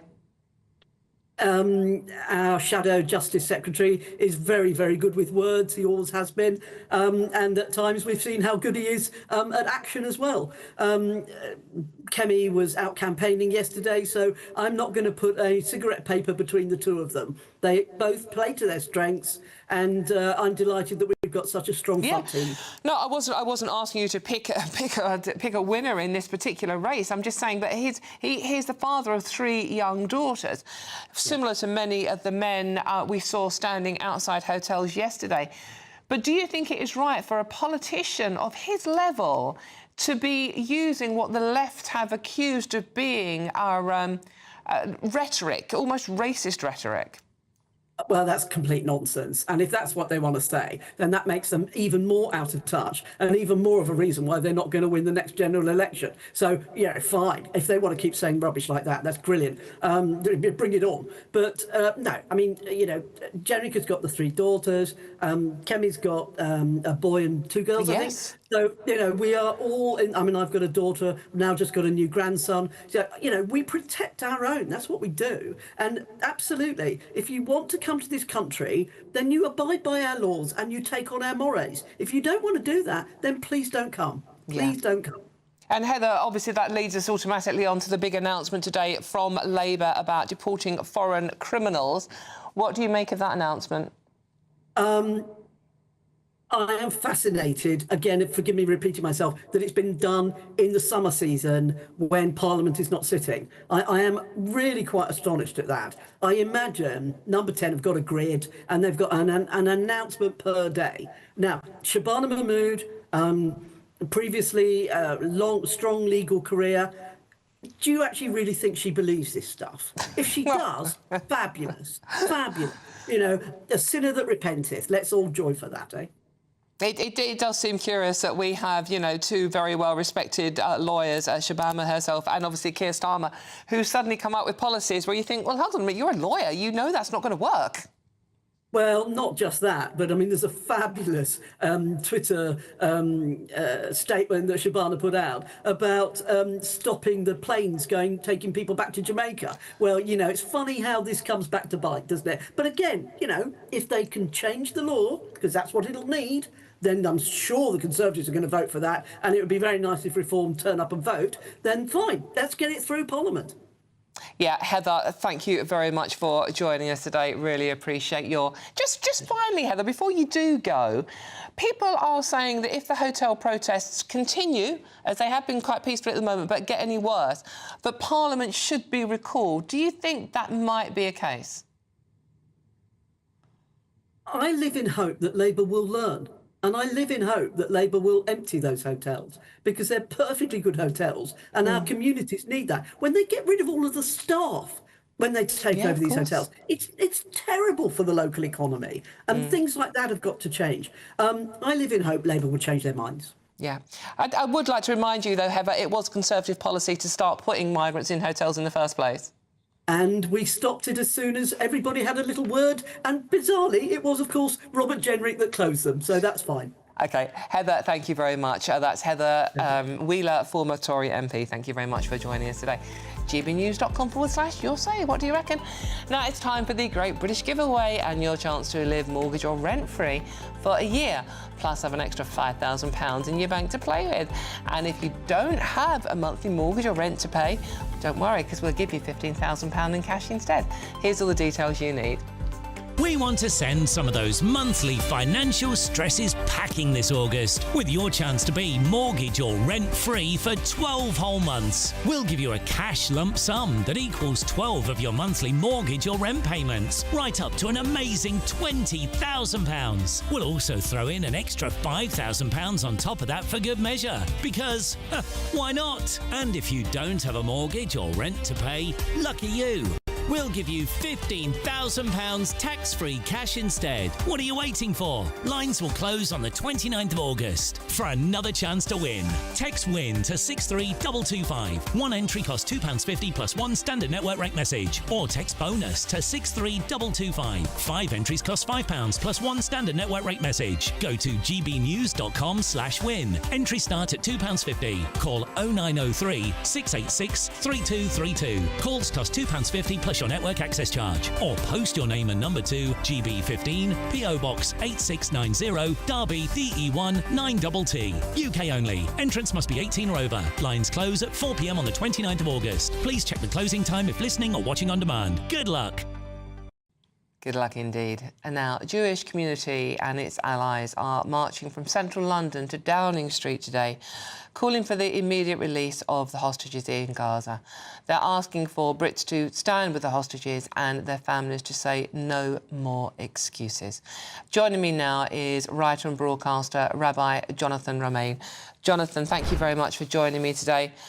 Very important day for the Jewish community. Tell us more about what's happening today.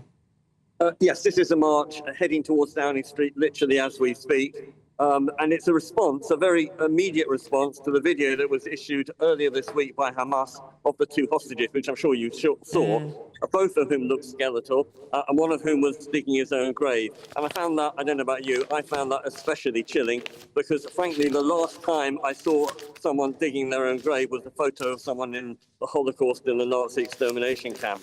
And I know that sounds dramatic, but it's absolutely true. We're seeing things in 2025 that haven't been seen since the 1940s.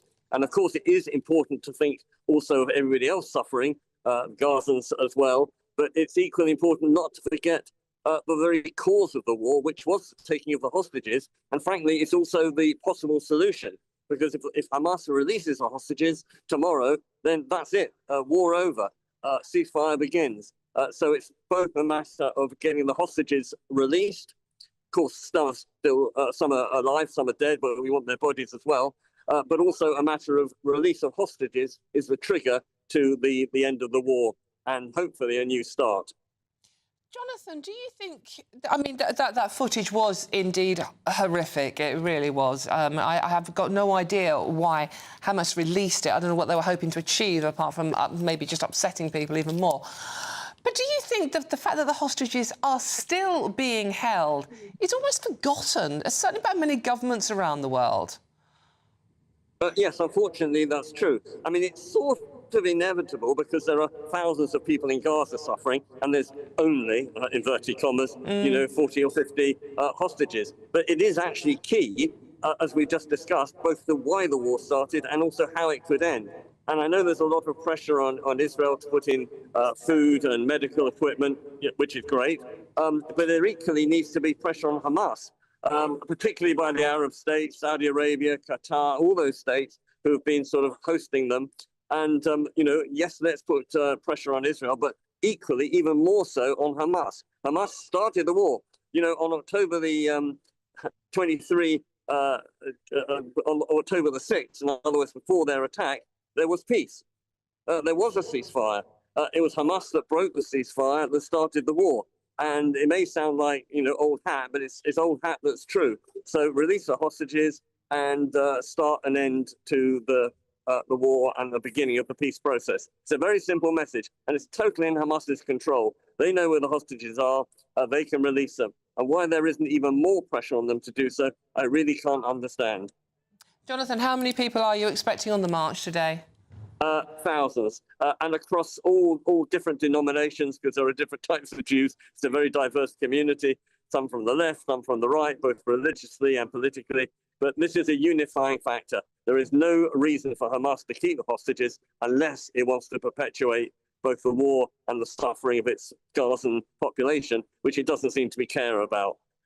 Again, it's quite astonishing. It's 2 years on. What are they keeping the hostages for? Why aren't they releasing them? Do you think that... Well, firstly, Jonathan, what did you think when Keir Starmer said that we would declare, the UK would declare Palestine a state, but didn't seem to mention the release of the hostages in that? No, it was very noticeable that he put all the conditions on Israel and nothing on Gaza, which seemed incredibly one-sided. Whatever you think about the war, why put conditions on a democratic state and not on the other side, particularly the side that caused the war in the first place? There's also a big debate as to whether, how wise it was. Yes, certainly at some point there has to be recognition of a Palestinian state, but you have to have a stable government, a government that's committed to peace, both democratic to its own citizens, which it isn't at the moment, and living with its neighbour Israel. By all means, give recognition to a stable, peace-loving Palestinian government, but until that arises, there's a lot of people who think it's just window dressing to give a recognition to a state that, at the moment, doesn't have borders. Jonathan, just quickly, very finally, do you think that the British Jewish community are currently being betrayed by the government? I wouldn't use the word betrayed, but we do find the government policy very puzzling. And we want them to, yes, by all means, call for aid for Gazans, but above all, call for the release of the hostages and an end to the war. OK, thank you very much for joining me, and hope the march goes peacefully today. That's our writer and broadcaster, Rabbi Jonathan Romain. Thank you very much for joining me. I'm Dawn Neeson, this is GB News, and there's lots more coming up on today's show. It doesn't matter if you're a multimillionaire or on benefits, we all love a good old whinge. And now it looks like complaining could be addictive. Stay tuned to find out more about that one. Elsewhere, the White House is reportedly considering inviting Volodymyr Zelensky along to a meeting about his own country that's being planned by Trump and Putin in Alaska next week. We'll be going live to Kyiv to talk about that. All of that and much more to come. This is GB News at Britain's News Channel. We'll see you very soon.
Mornings don't have to be tiresome, especially if you have the right company.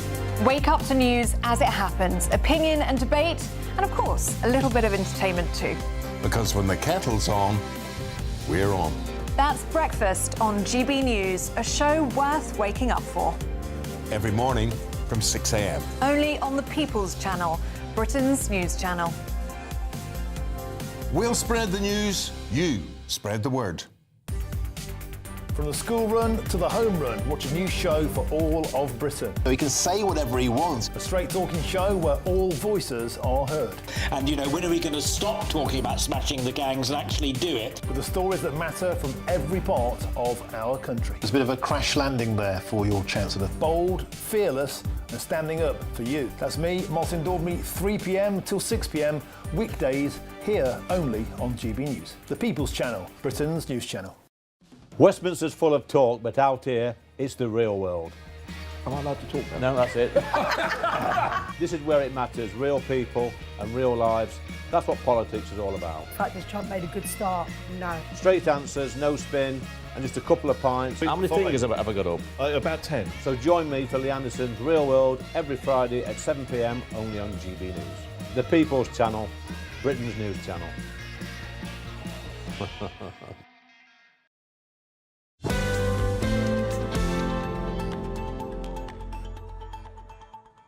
Hello, welcome back to The Weekend with me, Neil Neeson. Thank you so much for your company this afternoon.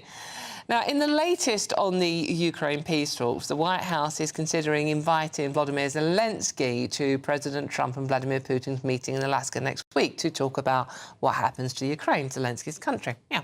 Anyways, it follows Sir Keir Starmer's call with the Ukrainian leader yesterday after he refused to accept the prospect of swapping territories in the ceasefire deal. David Lammy and JD Vance, there you can see them there, are meanwhile hosted a meeting with European security advisors for discussion ahead of the summit coming up on Friday. Joining me now is journalist Audrey McAlpine, who I think live in Kyiv, I think, actually. Audrey, thank you very much for joining me. You are indeed in Kyiv. So what do we make now? Is Zelensky going to go to this meeting or not? Do we know any more? Yes, Dawn, I think he would certainly like to. And we saw after that announcement on Friday that there would be this talk between Trump and Putin. President Zelensky went on a flurry of making phone calls to the UK, to his allies in France, even to the leaders of South Africa, the Czech Republic, trying to rally support behind Ukraine and to cement their notion that Ukraine should be involved in any peace talks. There is this line that you hear all the time from President Zelensky, which is no talks about Ukraine without Ukraine. And he took to social media over the weekend saying that again and reinforcing the idea that any talks without Ukraine would be sort of against peace. Now, it seems that the U.S. is not entirely against Zelensky joining these talks, but historically, last time we saw this trilateral meeting floated was back in May when Trump proposed that he might meet with Putin and Zelensky in Turkey. But this was, of course, turned down by the Kremlin. So we're still waiting to hear. But of course, from the Ukraine side, they would very much like to be included in these talks.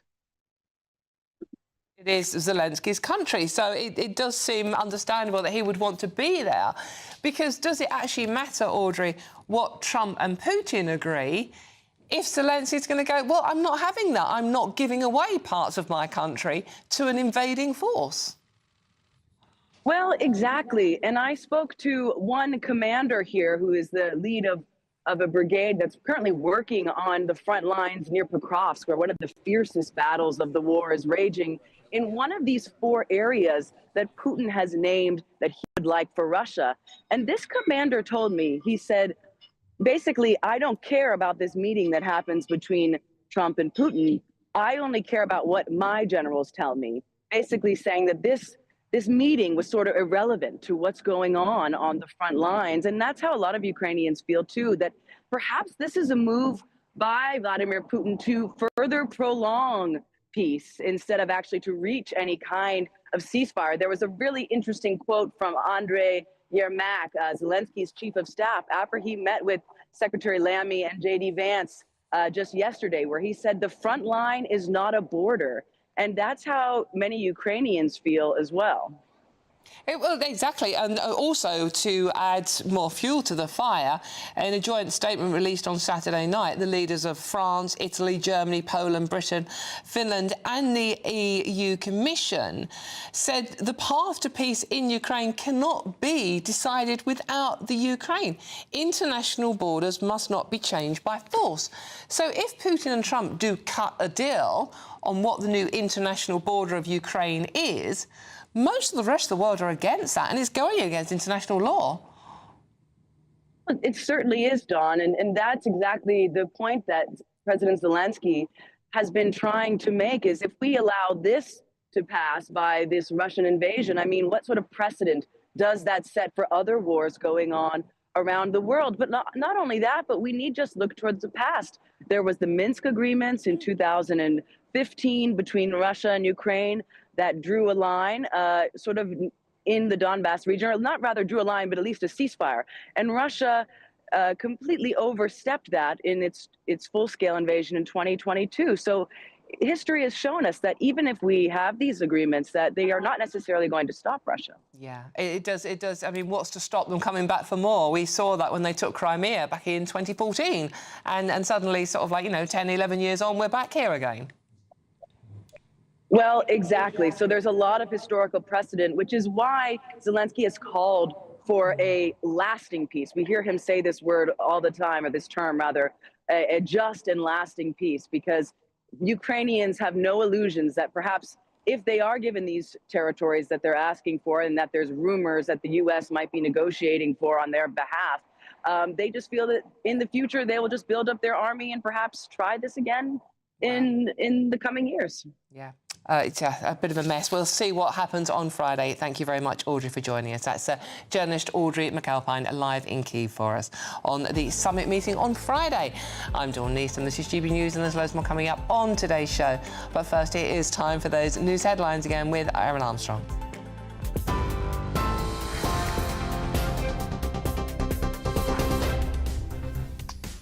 Thank you, Dawn. Good afternoon to you. The headlines. Foreign criminals who are given a custodial sentence in England and Wales will be deported immediately under new plans set out by the Justice Secretary. Foreign nationals account for 12% of the prison population. The government says it would save £54,000 per person. The Israeli Prime Minister is expected to reveal more details about his controversial plan to take control of Gaza City in the next few minutes. Benjamin Netanyahu will hold a press conference with international media shortly, where he'll be asked about his decision to expand the war, which will displace around 1 million people. 474 arrests were made at a demonstration in support of the banned group Palestine Action yesterday. Police say it's the most arrests made related to a single operation in the past decade. President Trump is considering inviting Volodymyr Zelensky to his meeting with Vladimir Putin in Alaska on Friday. The UK and other European nations are urging the US to apply more pressure on Russia, saying Ukraine must be included in any path to peace. And the Home Office says 435 migrants crossed the English Channel yesterday. A total of 7 boats were brought to the Dover shore by Border Force and the RNLI. That's it for the moment. More news coming up for you a little bit later. Tune into GB News Radio wherever you are, online, on DAB digital radio, on TuneIn, on Radio Player and on your smart speaker. Just say, play GB News.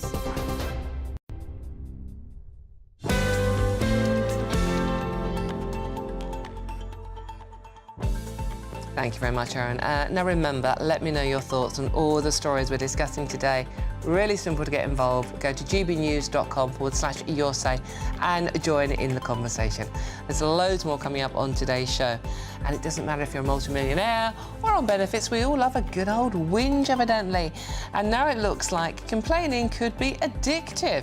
Stay tuned to find out more about that one. But after the break, will foreign criminals be sent packing? That's what the Justice Secretary, Shabana Mahmood, has pledged, saying that it's saving the taxpayer £54,000 per year per prison place.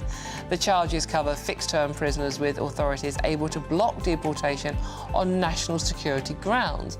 While Reform UK insists deportations cannot happen until we leave the ECHR, Minister Alex Davis-Jones says the government is ready to face any legal challenges. Have a listen. We are of course ready for any legal challenges, but we believe that this policy is robust. We are doing the right thing here by the British taxpayer, by the British citizens, and we are ensuring that we are committed to their plan for change and doing what they think is right. OK, I'm Dawn Newsom. This is GBNews, Britain's news channel. Don't go too far. We'll see you very soon.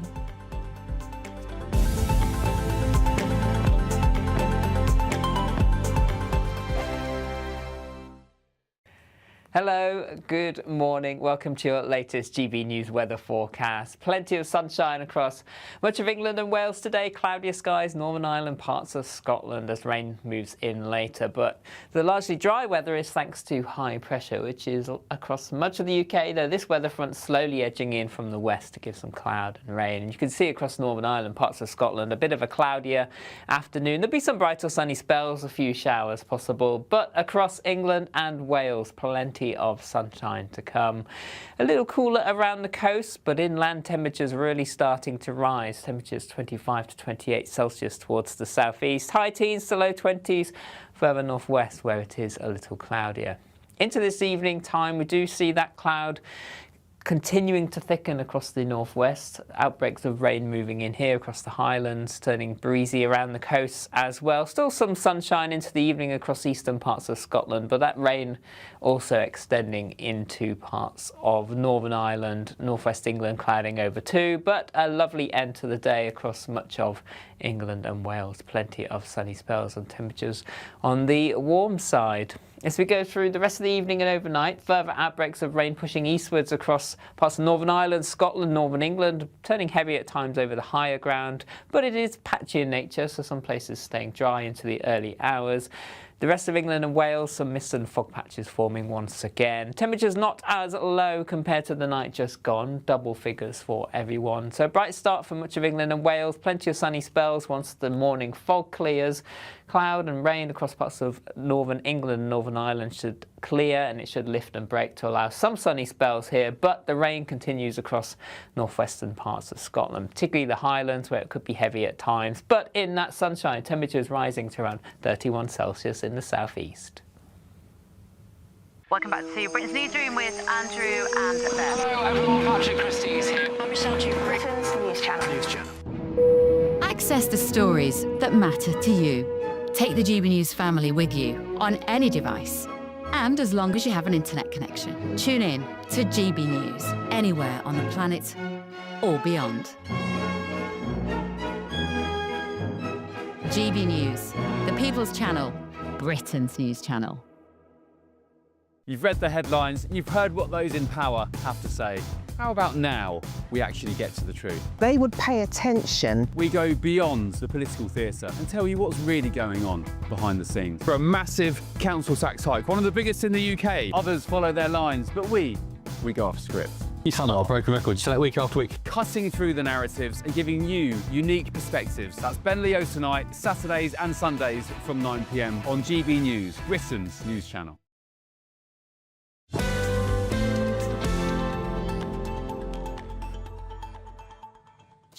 Hello, welcome back to the weekend with me, Dawn Newsom. Thank you for your company this Sunday lunchtime. Our top story is the Justice Secretary pledging to send foreign criminals packing, her words.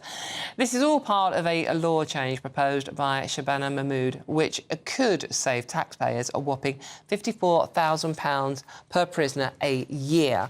It comes as the government reports almost 5,200 foreign national offenders have already been deported since 2024. While Reform UK insists deportations cannot happen until we leave the ECHR, Minister Alex Davis-Jones says the government is all ready to face any legal challenges.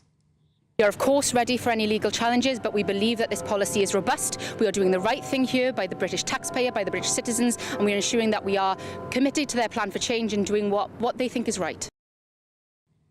OK, joining me now is a security and border force expert, Henry Bolton. Henry, good to see you. OK, the government say they are prepared for any legal challenges. I'm not entirely sure they've thought this one through. What do you make of it? No, I don't think so. I think, we've heard time and time again from this government, haven't we, Dawn, that it is going to crack down on the gangs, it's going to smash the gangs, it's going to stop the boats, it's going to do all sorts of things. None of these things have actually happened. And certainly none have had any impact on the flow of boats whatsoever. In fact, the numbers are increasing. So the only plus side in what the government has done is that we're now, last year, or so far, the government has deported about 5,400 foreign national offenders. That's up 14%. Henry, sorry, we just have to interrupt. We might come back to you. We have just got to go now to a press conference. Israeli Prime Minister Benjamin Netanyahu is about to speak, we believe, about his government's plans to expand its assault on Gaza. Non-Israeli, peaceful civilian administration. By that I mean a civilian administration that doesn't educate its children for terror, doesn't pay terrorists, and doesn't launch terrorist attacks against Israel. That's what we want to see in Gaza. So it's neither Hamas nor the PA. That's our plan. Given Hamas's refusal to lay down its arms, Israel has no choice but to finish the job and complete the defeat of Hamas. Now, we've done a great deal. We have about 70 to 75% of Gaza under Israeli control, military control. But we have two remaining strongholds, okay? These are Gaza City and the central camps in the Muasi. That's roughly, it's schematically presented here, but it's fairly accurate. Last Thursday, Israel's Security Cabinet, instructed the IDF to dismantle the two remaining Hamas strongholds in Gaza City and the central camps. Contrary to false claims, this is the best way to end the war and the best way to end it speedily.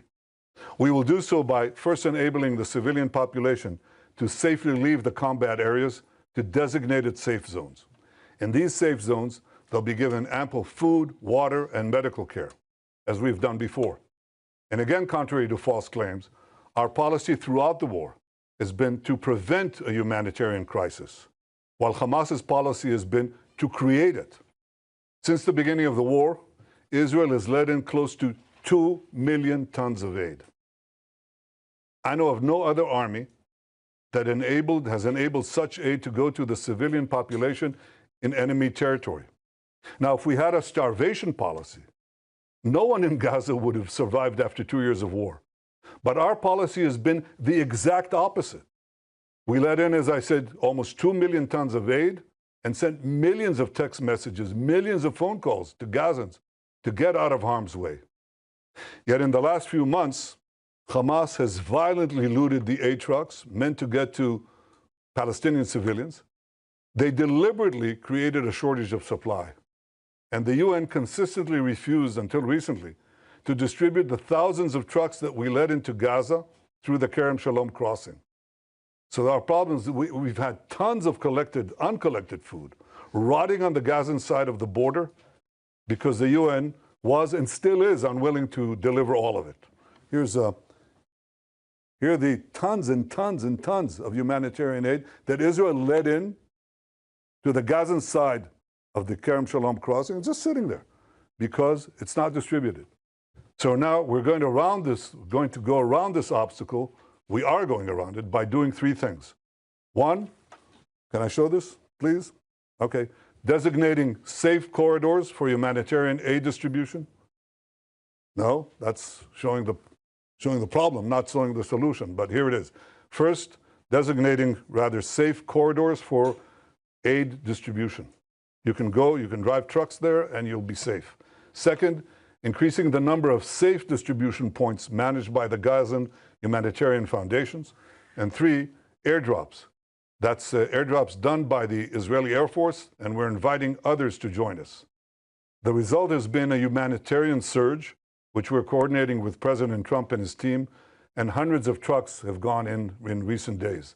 This is preventing hunger, but it's not prevented the global campaign of lies that we have all witnessed. So in Gaza, despite Hamas's obstacles, 2 million people are now getting access to humanitarian aid. But I'll tell you who isn't. The only ones that are being deliberately starved in Gaza are our hostages. This is Evyatar David. Look at his hand, at his arm.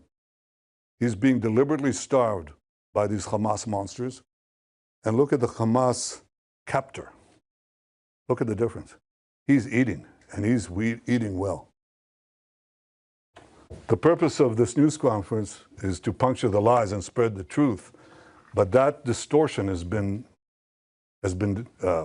propelled around the earth, almost the way that the Jewish people were maligned in the Middle Ages.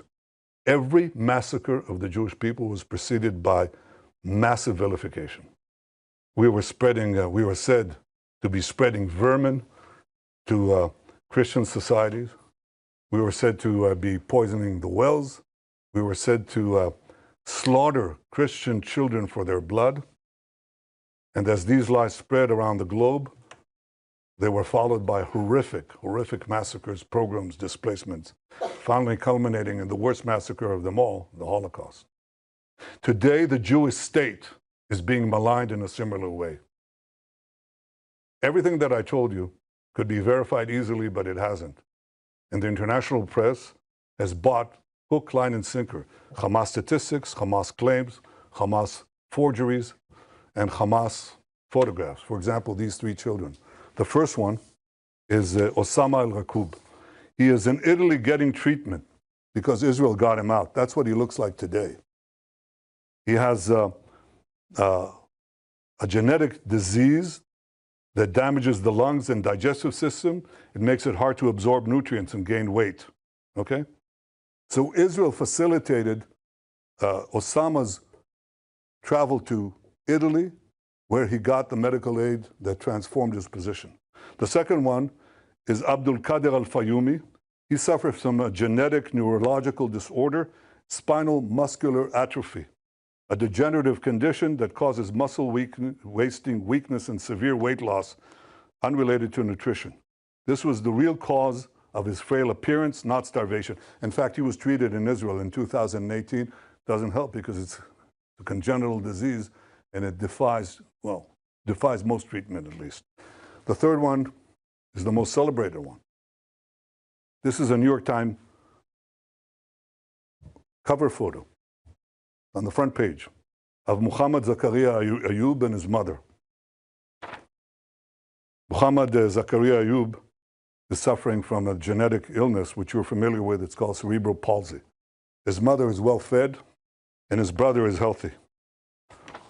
I'm looking right now into the possibility of a governmental suit against the New York Times because this is outrageous. Of course, the correction was postage size. I don't know where it was buried.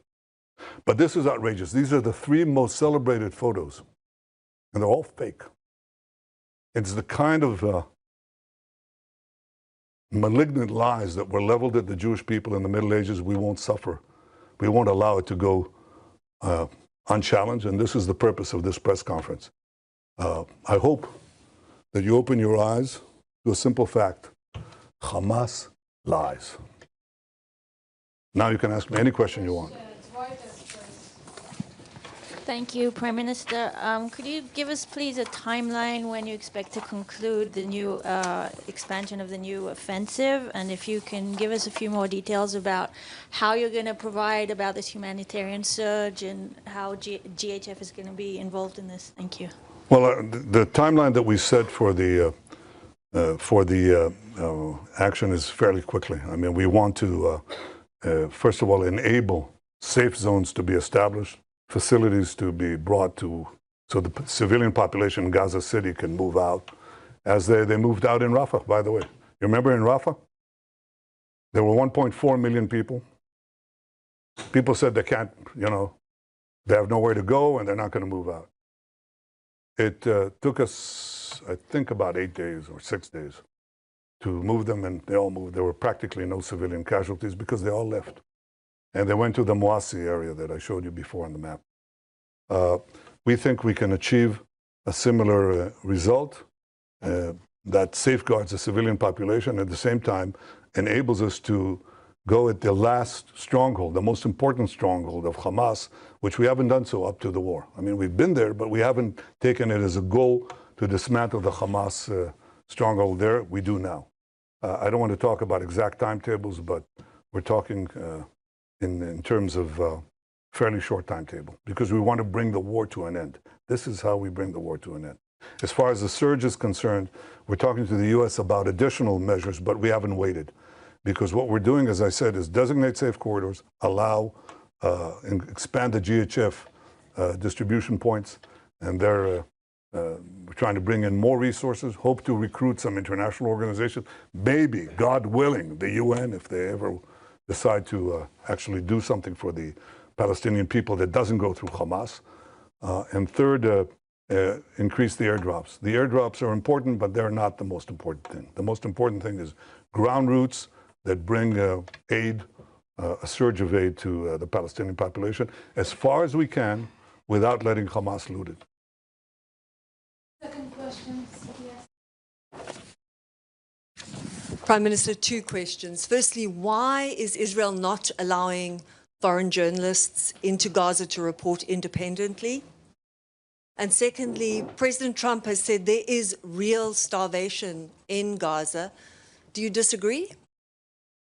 Yeah, on the first question, in fact, we have decided, and I've ordered, directed the military to bring in foreign journalists, more foreign journalists, a lot. There's a problem of assuring security, but I think it can be done in a way that is responsible and careful to preserve your own safety. So the directive has been since, when is it? 2 days ago. From what you're telling me, it hasn't yet been implemented, but it should be. Because I think you should see it. And one of the things you're going to see is precisely our efforts to bring in Gazans, to bring in rather food to Gaza. You'll see the trucks that have been entered Gaza and are still waiting to be distributed. You'll see Gazans who are fighting Hamas. You know, we haven't seen it since the beginning of the war. You know, and that's a reflection of the fact that they know that we're approaching the end stage. And these people are, you know, risking their lives and their families, but they say, we can't take it anymore, and they fight back. And the other thing you'll see is physical destruction. And the physical destruction is not because Israel is destroying structures with people in there. That's not what's happening. Israel, in fact, is clearing the population, as in Rafah. But the Hamas terrorists who may stay in those areas booby-trap just about every single building. Not every single building, but a lot of them. And every road, and every street, and every junction, every intersection. So one of the things that we do is we place basically old APC, armored personnel carriers, with tons of explosives, and we detonate them, and they set off all the booby traps. That's why you see the destruction. And we do similar things in the tunnels. The tunnels, these terror tunnels, we you know, put TNT in them, and we detonate that after people have left. But they're under buildings, so the buildings collapse. That's why you see destruction. You see destruction not because we go after civilian populated areas, but in fact areas that have been cleared of civilians and are still rife with terrorists. And that's how we've been able to reduce actually the civilian casualties and increase, of course, the terrorist casualties. I very much appreciate President Trump's support through this entire seven-front war, his magnificent cooperation in the battle to stop the existential threat from Iran, his support throughout, and his support now. He says two things. He says all 20 hostages have to be released, and he says Hamas should not be there. And I think that he, like me, he recognized the fact that there have been deprivations in Gaza caused by Hamas. Hamas has been the cause of that. And what we have to do is overcome it. So we're working together to overcome it. Thank you, Prime Minister. Is Israel working, proceeding in the belief, in the understanding that it can and will recover all 20 hostages alive militarily? Or is it proceeding in the belief or understanding that conditions of their captivity, Hamas strategy, will make that impossible? Look, my goal is to get all of the 20 out alive, and also all the ones who are not alive. In the beginning of the war, we were told by a very senior commander, he said, look, we have to get used to the idea that we're not going to see even one of them alive. And I disagreed. I said, we'll get most and possibly all of them if we apply judiciously both military pressure and political, diplomatic pressure. So far, out of 255 hostages, we got 205 out, of which 148 are alive. 148 are alive. We have 20 living ones left in the Hamas captivity, and 30 who are not alive, as I said before. If we don't do anything, we're not going to get them out. The option of just doing a war of attrition from defensive positions has not proved itself, and I think it will just, it won't get them out, but I think it will draw us into a protracted conflict that doesn't bring the war to an end. The move that I'm talking about, I think, has the possibility of getting them out. We're talking about how to, I don't want to go into details, but how to get the remaining hostages alive as we close in on Hamas. And there are various ways that I think, creative ways that this can be done, but again, I won't go into that now. Thank you, Prime Minister. 2 questions, please. You've just shown the horrific photo of Eviatar David, who's kept hostage in Gaza. We know that the hostages' days are numbered.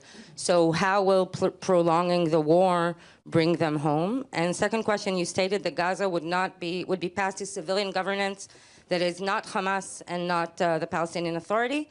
Can you specifically identify who this civilian governance would be? Do you have any concrete entities or individuals in mind? And is there a timeline for establishing this administration?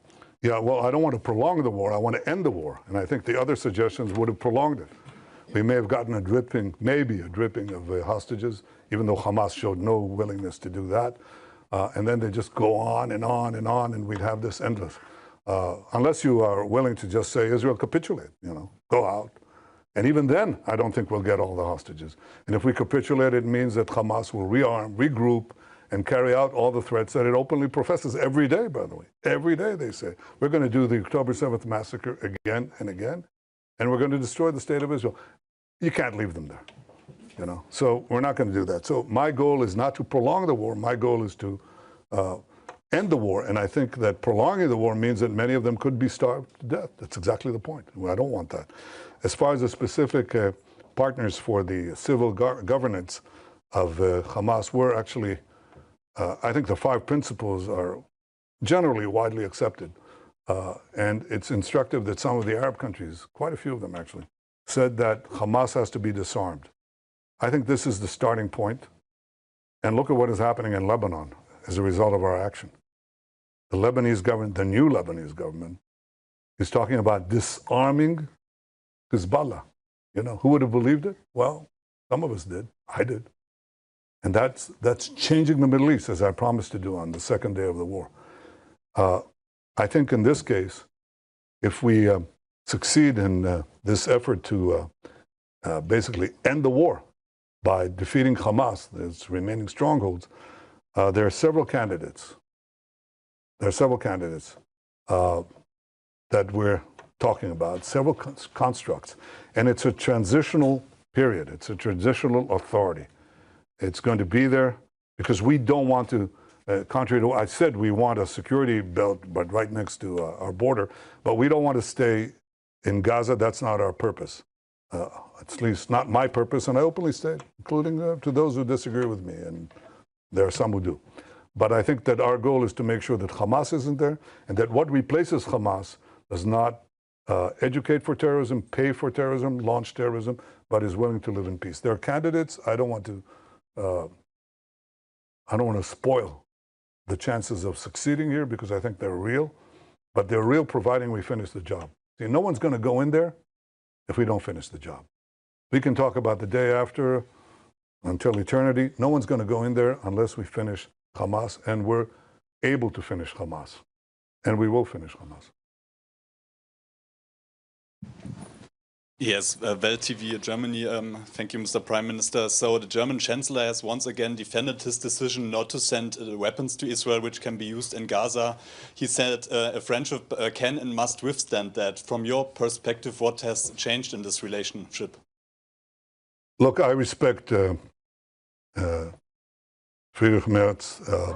I think he's been a good friend of Israel, but I think he's buckled under the pressure of of false TV reports, the pressure, internal pressure from various groups. And I can say this, and I don't want to talk about him specifically, but I want to say this. Look, maybe some choose to forget October 7th. We will not forget what happened.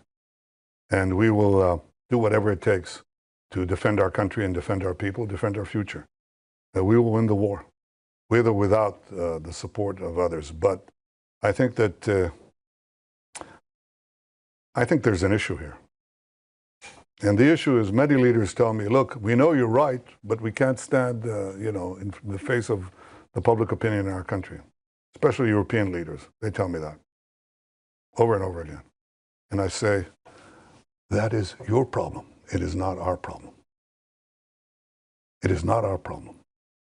You know, in Munich, everybody celebrated Munich. Everybody celebrated the capitulation in Munich, the Munich Peace Conference, peace in our time. Okay, and everybody lambasted Churchill who opposed it. So what? The difference now is maybe they thought then that there was a real chance for peace by succumbing to the Nazis. But I don't believe anybody seriously thinks that now. And we're facing neo-Nazis. You know, Chancellor Merz's predecessor was here, okay? And on the first or second day of the war, he was there, on the first days of the war. And he said to me, they're exactly like the Nazis. And they are. And we're not going to leave. We're not going to leave the remainder of the Nazi army, in the equivalent of Berlin. You know, don't go into Berlin and don't finish off the Nazi army, the German army. Of course not. I mean, that's what people are telling us to do. And I'm not going to do it. And the Israeli people are not going to do it. We're going to do it. And we have enough criticism within, but the majority of the people, if you really check it, the majority of the people say, that's a result we can't afford if we want to live here. But we're going to do what we need to do. And I hope that Chancellor Merz changes his policy. And you know when he'll change his policy, for sure? When we win. Max?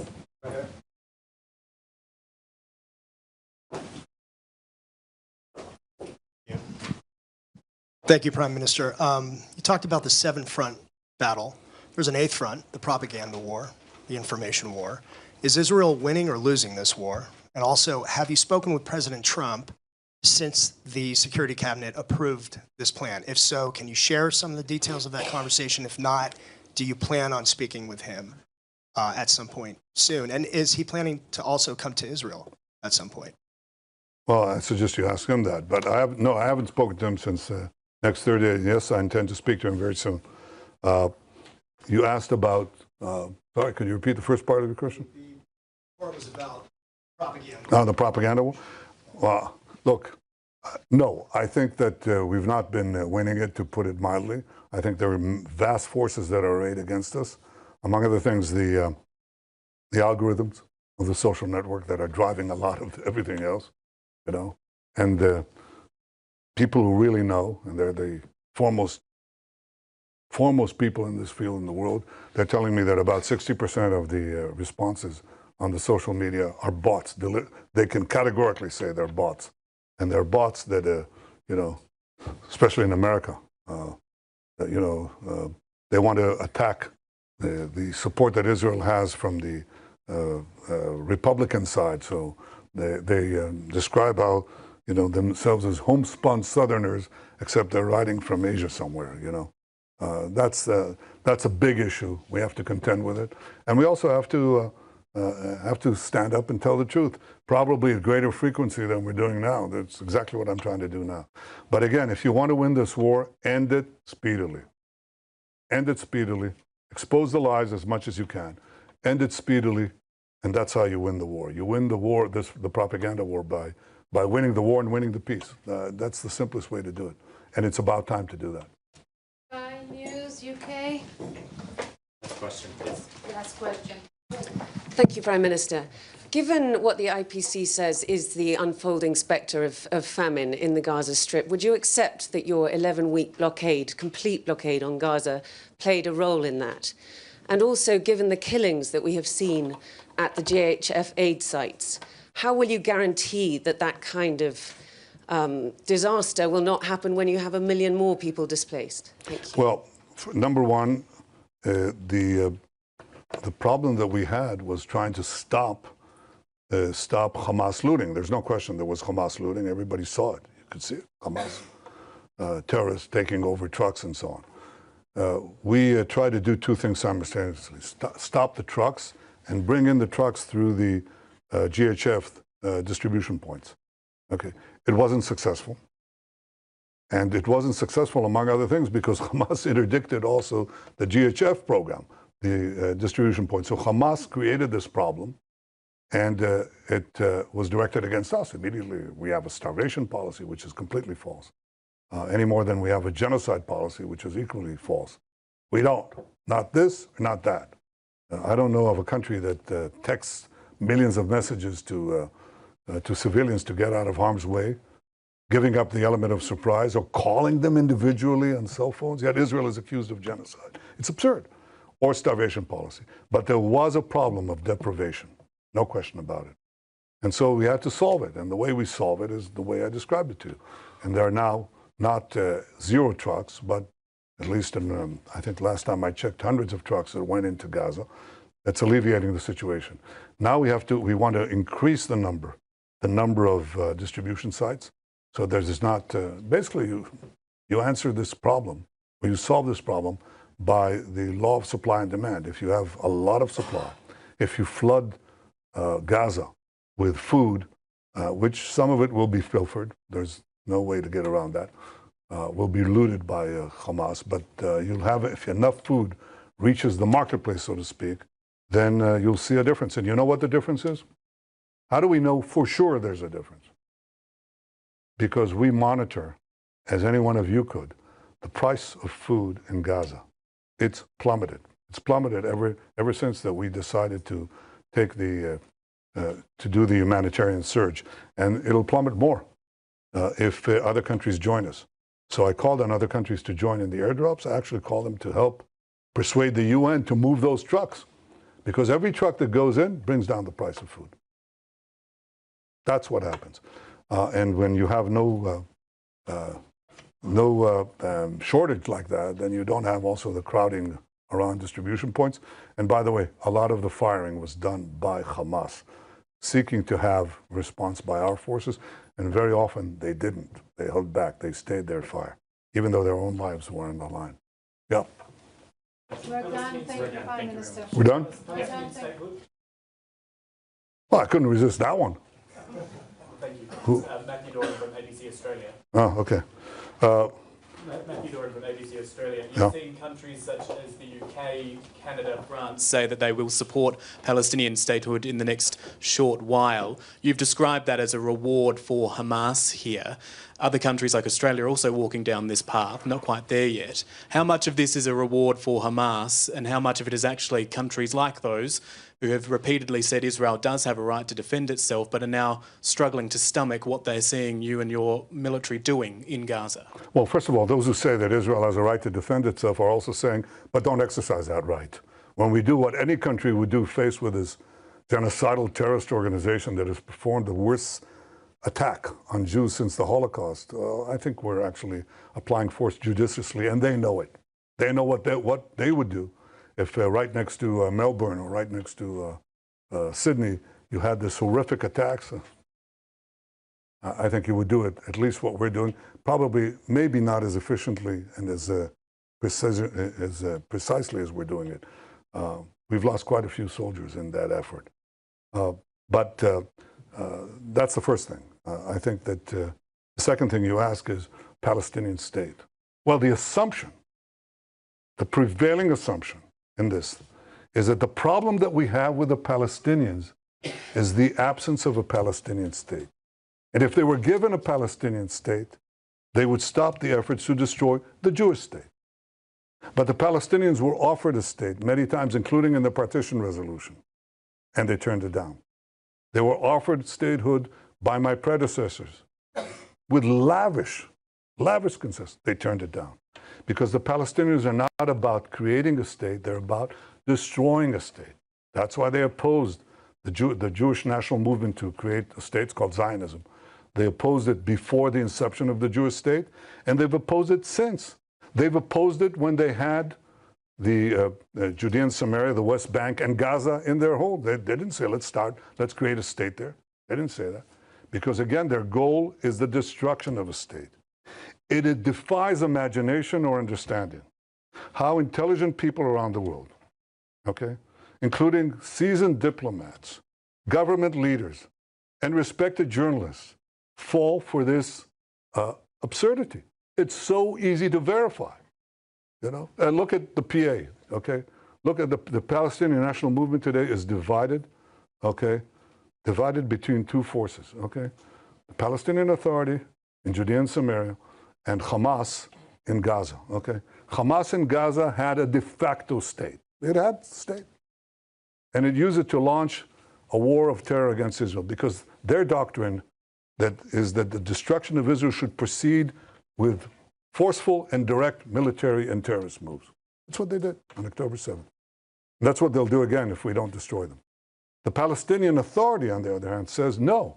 First, Israel has to be reduced to indefensible boundaries. You've got to get them out with the ICC, with the UN, with the Security Council resolutions, drive them to indefensible boundaries, and then deliver the blow, because Israel is too strong in its present configuration. These discussions are open. They're held. Anybody, you don't need Israeli intel for it. Believe it. Okay? You can just scour the web. You'll find it. Okay? So they have no difference about the goal. That's why the Palestinian children in Judea and Samaria and the Palestinian children, that is the Palestinian children under the PA and the Palestinian children under Hamas, are educated with exactly the same textbooks. That's why the PA calls its public squares against mass killers of Jews. That's why they have pay for slay. The more Jews you murder, the more you get paid, or your family gets paid. I mean, so that's the crux of the problem. The real reason that this conflict persists is not because of the absence of a Palestinian state, but the persistent Palestinian refusal to recognize a Jewish state in any boundary, okay? Now, when you give them a Palestinian state, when they haven't abandoned the goal of destroying the Jewish state, all you're doing is you're bringing the next war closer. Again, Hamas had a state. You just brought the war closer. And if you did the same thing in Judea and Samaria, right above Tel Aviv, enveloping Jerusalem, some say cutting Jerusalem into two, that's all that's going to happen. You're going to have the radicals again take it over, Iran take it over, and start a state from improved boundaries, start a war with improved boundaries. That's not going to happen. I think the solution to this problem is that the Palestinians should have all the powers to govern themselves in the places where they live and none of the powers to threaten Israel. They should obviously reform their whole education system. They should reform their whole historical outlook and say, all right, you know, we accept that Israel is here to stay, not as a fact, as a physical or geographic fact, but as a fact of historical equity. You know, if they want to live here next to us, they have to stop seeking our destruction. And to give them an independent state with all the trimmings, okay, is to invite a future war and a certain war. And that's something that today the Israeli public forcefully opposes. Before the war, by the way, it was about, you know, two-thirds in the overall population, probably 60-40, or even more, sorry, in the Jewish population. But now it's changed more dramatically. I mean, we had a vote in the Knesset a few months ago about the possibility of, you know, having a Palestinian state, and the result was 99-9. 99-9. And that covers a very broad spectrum. And today, most of the Jewish public is against the Palestinian state for the simple reason that they know it won't bring peace, it'll bring war. To have European countries and Australia march into that, rabbit hole, just like that, fall right into it, and buy this canard is disappointing. And I think it's actually shameful, but it's not going to change our position. Again, we will not commit national suicide to get a good op-ed for 2 minutes. They won't do that. Thank you. Thank you very much. OK, welcome back. That is Israeli Prime Minister Benjamin Netanyahu giving a very in-depth press conference, asking questions from international journalists. As you may have noticed behind